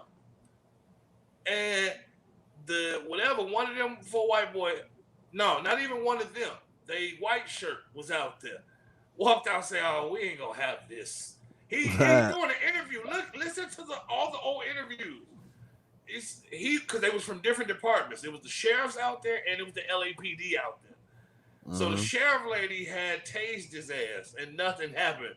And so she was steady trying to talk him down. The LAPD nigga said, "Oh, so we're not gonna have this shit. Hey, go get him." And that's when them 4 niggas went and whipped his ass. Like, so they was second shift on the ass whooping. They was second shift ass whipping. The ass whipping we saw was the ending of it. They were out there fucking that nigga up. And That was great. That was graveyard shift ass whooping. Didn't know his car was full. I thought he was by himself. He wasn't by himself? No, nigga. His car was full of people. Hey, look, I'd have stayed my ass in the car too, though. Nigga, I did not know their shit. I don't know where they were during this ass whipping because I couldn't see them in the car. But out the fucking way, where it would be. I'm not going over there. Hey, look, we can't help him. No, stay down, Rodney. Stay down. We have to do this another time. His boys, they was getting. What happened was the niggas was getting drunk riding down the street, and they got pulled over. Rodney King got flipped at the lip. Bitch, you ain't gonna do a motherfucking. It was a female cop. Drunk where? Who drunk? Bitch, I ain't drunk. Bitch, you ain't heard about me? Well, you will shortly. Rodney motherfucking King. Whipped his Rodney ass. Hey. Yeah. I not a full kinging, maybe a full kinging though. I don't know. I mean, can I like the same outcome though? Because like when you say a fractured skull, it was broke before. Man, look, listening to all these old interviews of the people that were there, that somehow these interviews of these motherfuckers are far better than the history we got. Like to hear some of these people and some of these incidents, how cavalier they were. The 9/11 trials, when them motherfuckers say, hey, the nigga got a suitcase bomb. Well, they ain't got a suitcase bomb, but they got some bomb. Like them motherfuckers real life was just telling people what the fuck ever. And they said in the interview, like, well, I knew they was gonna do something, so I just said what I needed to say to get motherfuckers to go over there. Hey, motherfuckers lie all the time, but I'm the nigga that'll fight Tyson, so. Yeah. What's that check look like? What that check look like? Give me $145 million. What that check look like? I could take an ass whooping. But shit. A couple other things happened real quick. Yeah, hear about the waitress that got the $4,000 tip and then got fired because she was like, no carbs. Mm-hmm. That's what she should have. She definitely should have no carbs. That shit. Like a motherfucker. So that story. I'll give the whole story. So the story goes. It was two waitresses. I know. I'm gonna give them a story. I'm gonna give them a story. So the story goes. There's this group in the Arkansas dining area, wherever the fuck that is. They go around and they call themselves the $100 tippers or whatever. So they're a rather large party and they pride themselves on tipping exorbitantly. So they were a large party and they had a bunch of people and shit. So they had two waitresses, as a matter of fact, not just the one. So it was two waitresses. They waited on the table, and the group tipped like they always tip. And one of the waitresses got fired because she was like, "No, I'm not splitting this with the rest of the motherfuckers. We never split our cash tips at this restaurant. That's not what we do." And they was like, "Nah, that's what we do. So fuck that shit." She was out. I don't know who you believe. The group, one of the group members came out and said they called the restaurant before they booked the reservation and specifically asked if that restaurant did tip pooling because they don't go to restaurants that do their tip pooling bullshit. And they were told that they don't do tip pooling at their restaurant. The waitress said they don't do that tip pooling bullshit like that. But all of a sudden, when that check come 4,000, now we split this down. We break the tips down. Right, we gotta chop this shit up. Right. That was my auntie and them anyway. Man, hey, look. So my question to y'all is y'all splitting the tip? Hell, fucking no. My question is, fuck them and everything they stand for. Oh, she split. She broke hers down. The what happened was the restaurant took the tip. They just took the shit flat out. Was like, nope, it's ours, joint. And they gave the waitress the option after she like pitched a fit about it of but you come and get the 2,000 if you want it, but you ain't working here no more, bitch. And she was like, you in this job. Fuck, bitch. Denny's just opened up down the street. I'm out. Right, because it's not like this waitressing job pays that much more better than the next waitressing job where I'm dependent on tips. Hey, look, is it like these waitressing jobs is all that difficult to, get? So did y'all hear why they fired her ass though? Why? For telling the party that they made her give the tips back. And oh yeah, that's what they said. That was considered divulging company policy. Mm-hmm. That was the rationale for firing her ass. Is because she told them, hey, they took my shit, and then the group went back to the restaurant and made them give her tip back, and then they fired her ass. Mm-hmm. They're like, is this true? They're like, well, yeah, we pull our tips. She's like, nah. Shut up, and the other motherfucker was like, I called you and asked you, and you said no. Shut up, that bitch line. But the funniest shit is the other bitch who did the party with them just was not mentioned ever again. Mm-hmm. Took her little bread and skedaddled. Man, don't say nothing about my name ever. You say that's Paul. My name is Paul. And that's between. So did the other one split her tips? Yeah, that was what that's what I thought. I didn't read nowhere in there about that other bitch ever again. That was my whole point of posting that tiptoed ass fucking out. Cause I didn't even know it was two bitches until they just said that in the middle of the article somewhere. They just was like, yeah, there was two waitresses, and then never mentioned her again. That's because one of them was a sucker, and after she did that sucker shit, they was like, all right, well, she done already committed to the sucker shit, so we ain't got to shame her into doing the sucker shit. So now let's focus on this other bitch. This other bitch that want to keep her motherfucking money. Nah, we can't rock with you like that. You got to go. How dare you keep money that you earned? I think that first bitch just hit harder, and they wanted some of the other bitch tips, and not it ain't got shit to do with me. They said your tips. Mm-hmm. I don't know. That's because the other chick immediately acquiesced to the whole, hey, we gonna split these tips. Okay, for do. And then that one is like, hell nah. It's my shit. Hey, look, I'm taking my tips. These mine, and I'm out. And she got a GoFundMe, and that motherfucker got I think last I saw it was like 10,000 or something like that in it. Well, damn. Yeah. Hey, GoFundMe be helping motherfuckers out a lot. They be helping motherfuckers out. Mm-hmm.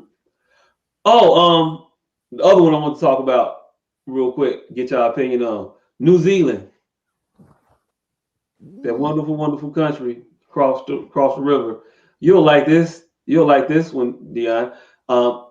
They're proposing ordinance or law, whatever the fuck they call it, that is going to change the smoking age to 14 years old. Wow. The legal smoking age is going to ban anybody under the age of 14 from smoking. Nobody under the age of 14 can smoke, right? Mm-hmm. Question is, are they raising or lowering it? They're going to raise it every year. So they're raising the smoking age. So what it's going to do is if you're under 14, you will never ever be legal for you to smoke because they're going to keep raising the age.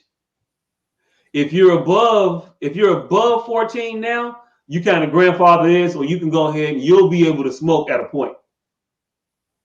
So they're outlawing smoking. They're outlawing smoking. A smoking prohibition, but a whole new way to go about prohibition.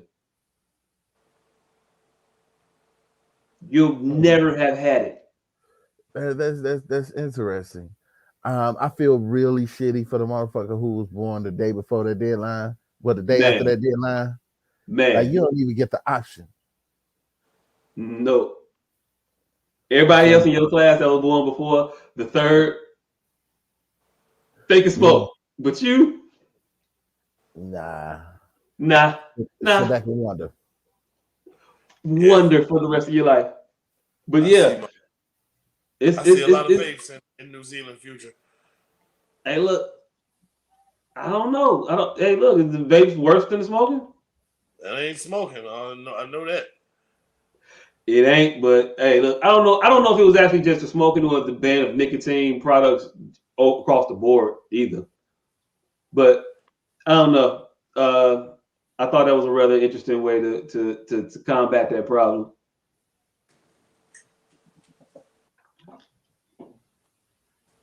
I think that's a hilarious idea, and I can only see the benefit. Like, the nigga who the last smoker alive in New Zealand, he is gonna keep a lot of industries in business, because it's like, all right, we still got one person that's still alive, but what does he smoke? Does he smoke Camels? And if I was him, I would keep buying various packs just to make sure that they keep shipping shit in. It's a problem. It's a problem that doesn't really present itself as a problem significantly for about 30 or 40 years. You won't see a significant drop off in your shit really for about 30 years or so, until the older end of the population starts to die off, and then the mid population is getting aging up, and you don't have anything to come support it. You're gonna see it in about 30 years from now. But that's the interesting part about it, because maybe the company doesn't notice that the hit's gonna take place in their wallets. The people who it affects aren't old enough to fight for it anyway, and they don't care to fight for it. Everybody else, they in there, it doesn't change their life in the slightest. So who gives a shit? Why would I fight against it? It doesn't affect me. So off of sheer apathy alone, this may get over and work and stop a whole country from smoking, I think. I don't think it's gonna work. I don't know, man. I think apathy is real. What about a 13-year-old in a house with a chain smoker? Mm-hmm. That nigga growing up with a secondhand smoking addiction. Yeah. In effect, he's already been exposed to cigarettes his entire life. Hey, in effect, satiate that fucking craving.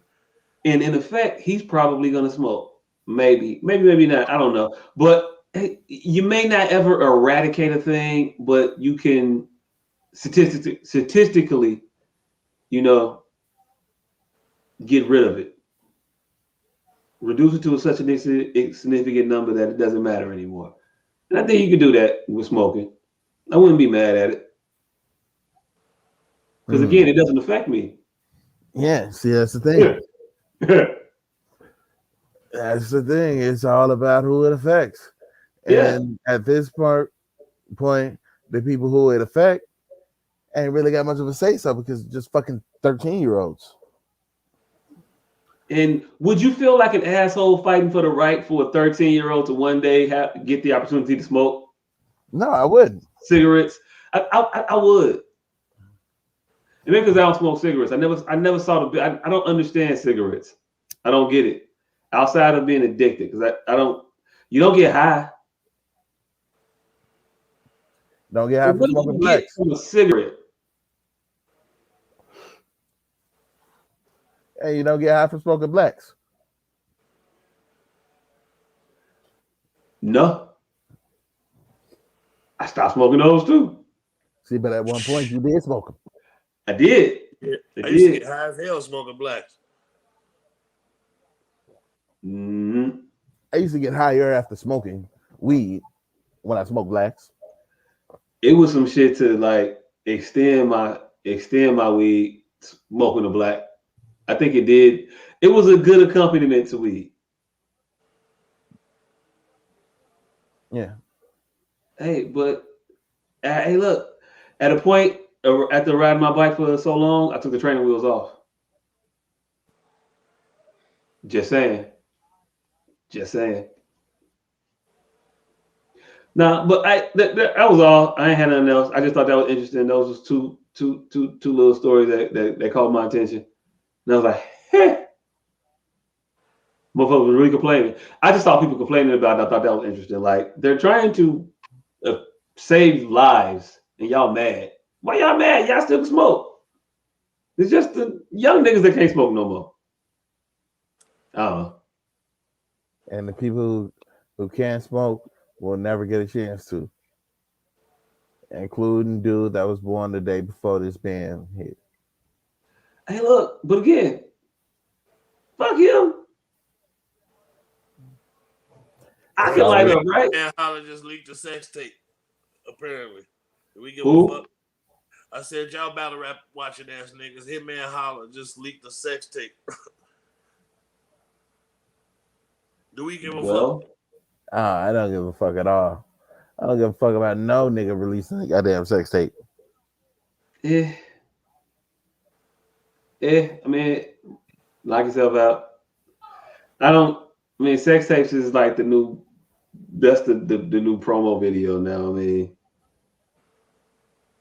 Yeah, but what is this nigga promoting?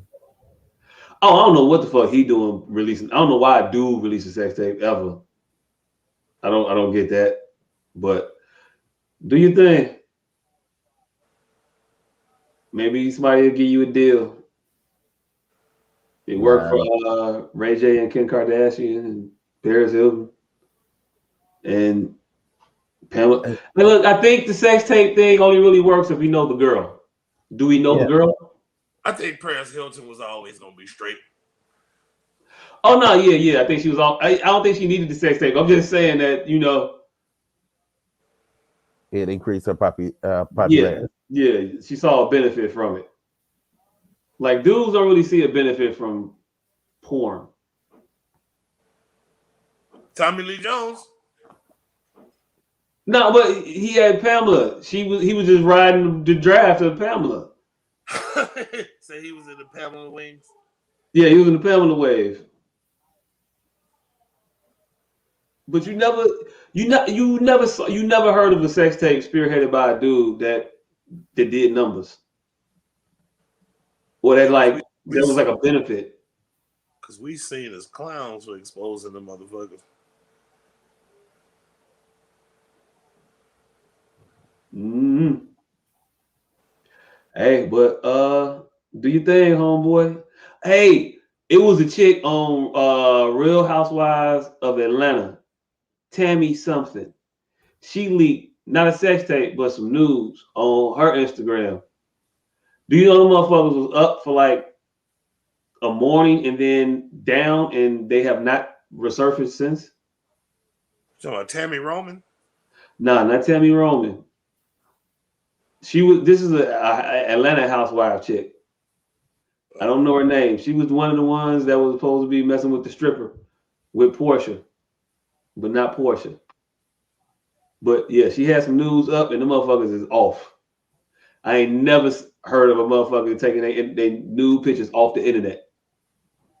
Nah, you don't know how to internet correctly, nigga. I'm sure they still out there. Hey, look. The internet would not let news just disappear into the abyss of forgottenness. Nah, there's a link somewhere. Hey, I don't know. I haven't seen it. Somebody got that shit on the GeoCities website somewhere. I haven't seen it. But hey, look, I don't know. Maybe somebody got it, I'm sure. I just don't. I'm not gonna do the Googles necessary to find that shit. Her shit is taken off of the first page of Google or the first like 2-click results because I wasn't doing a bunch of clicking for this bitch. I just thought it was interesting. Like, wait, they're not there no more. Huh. I thought it was the site at first, and then I went on a little search and didn't get no results. But yeah, I thought that was interesting. But yeah, Hitman holla. Good luck, break a leg. I don't know. What do you say? I don't know. What do you say? What do you say to a sex tape release? I don't know. What I'm about do to you say, say? I don't know. I didn't watch the motherfucker. I just know the bitches on my timeline going wild. Oh. I didn't even know hoes was in a battle rap. Oh, well, hey, I guess congratulations then. The bitches on this timeline is liking it. I don't know. Do your thing, man. None of your business. All right. I'm tired of shit, and it's damn near 12. Wrap this shit up. Thank y'all for tuning in. Goddamn, do this shit every goddamn motherfucking Wednesday. Hey, where's the nigga with the goddamn jars? Where are the jars? Oh shit. Jaw having ass nigga. I'm here with the jars. I gotta go get the extras tomorrow. I got you tomorrow. All right, but yeah, herbal containment units are still available for sale. We got them for the low. You don't even know though, but shit's still low. Mm-hmm. Ashtrays, PPEs, all that shit.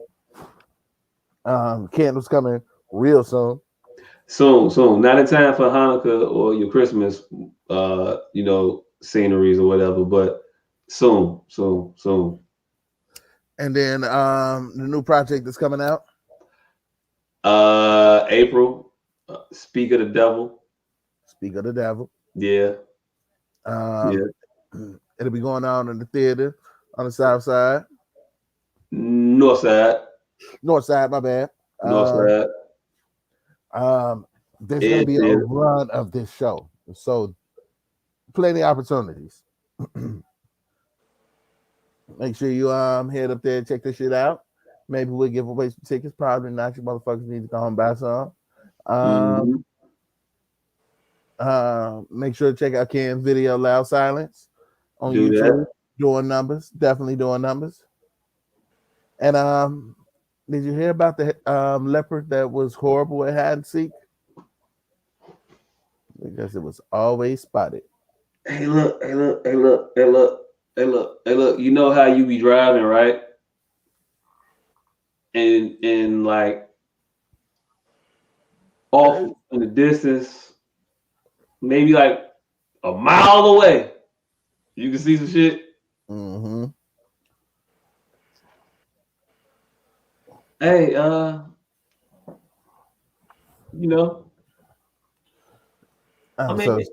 look, I guess it was a pun. I guess, but yeah. You calling it a predictable nigga? Yeah, that was a. Hey, look. That was a Charlie Clips bar. All right. Well, had a 4-piece. You don't get that. Had a 4-piece like a. Yeah, you see how easy it is to predict that? Yeah. Yeah. Well, since you saw that one coming, let me give you a small warning. Never to buy Velcro. It's just a total ripoff. Hey, there you go. Hey, look. Thank y'all for tuning in. We appreciate y'all. We gonna be here next time like this time. All right. I don't know where that came from. What the fuck is the next time like this time? How we doing this time? Always this time. Hey, look, it sounded cool.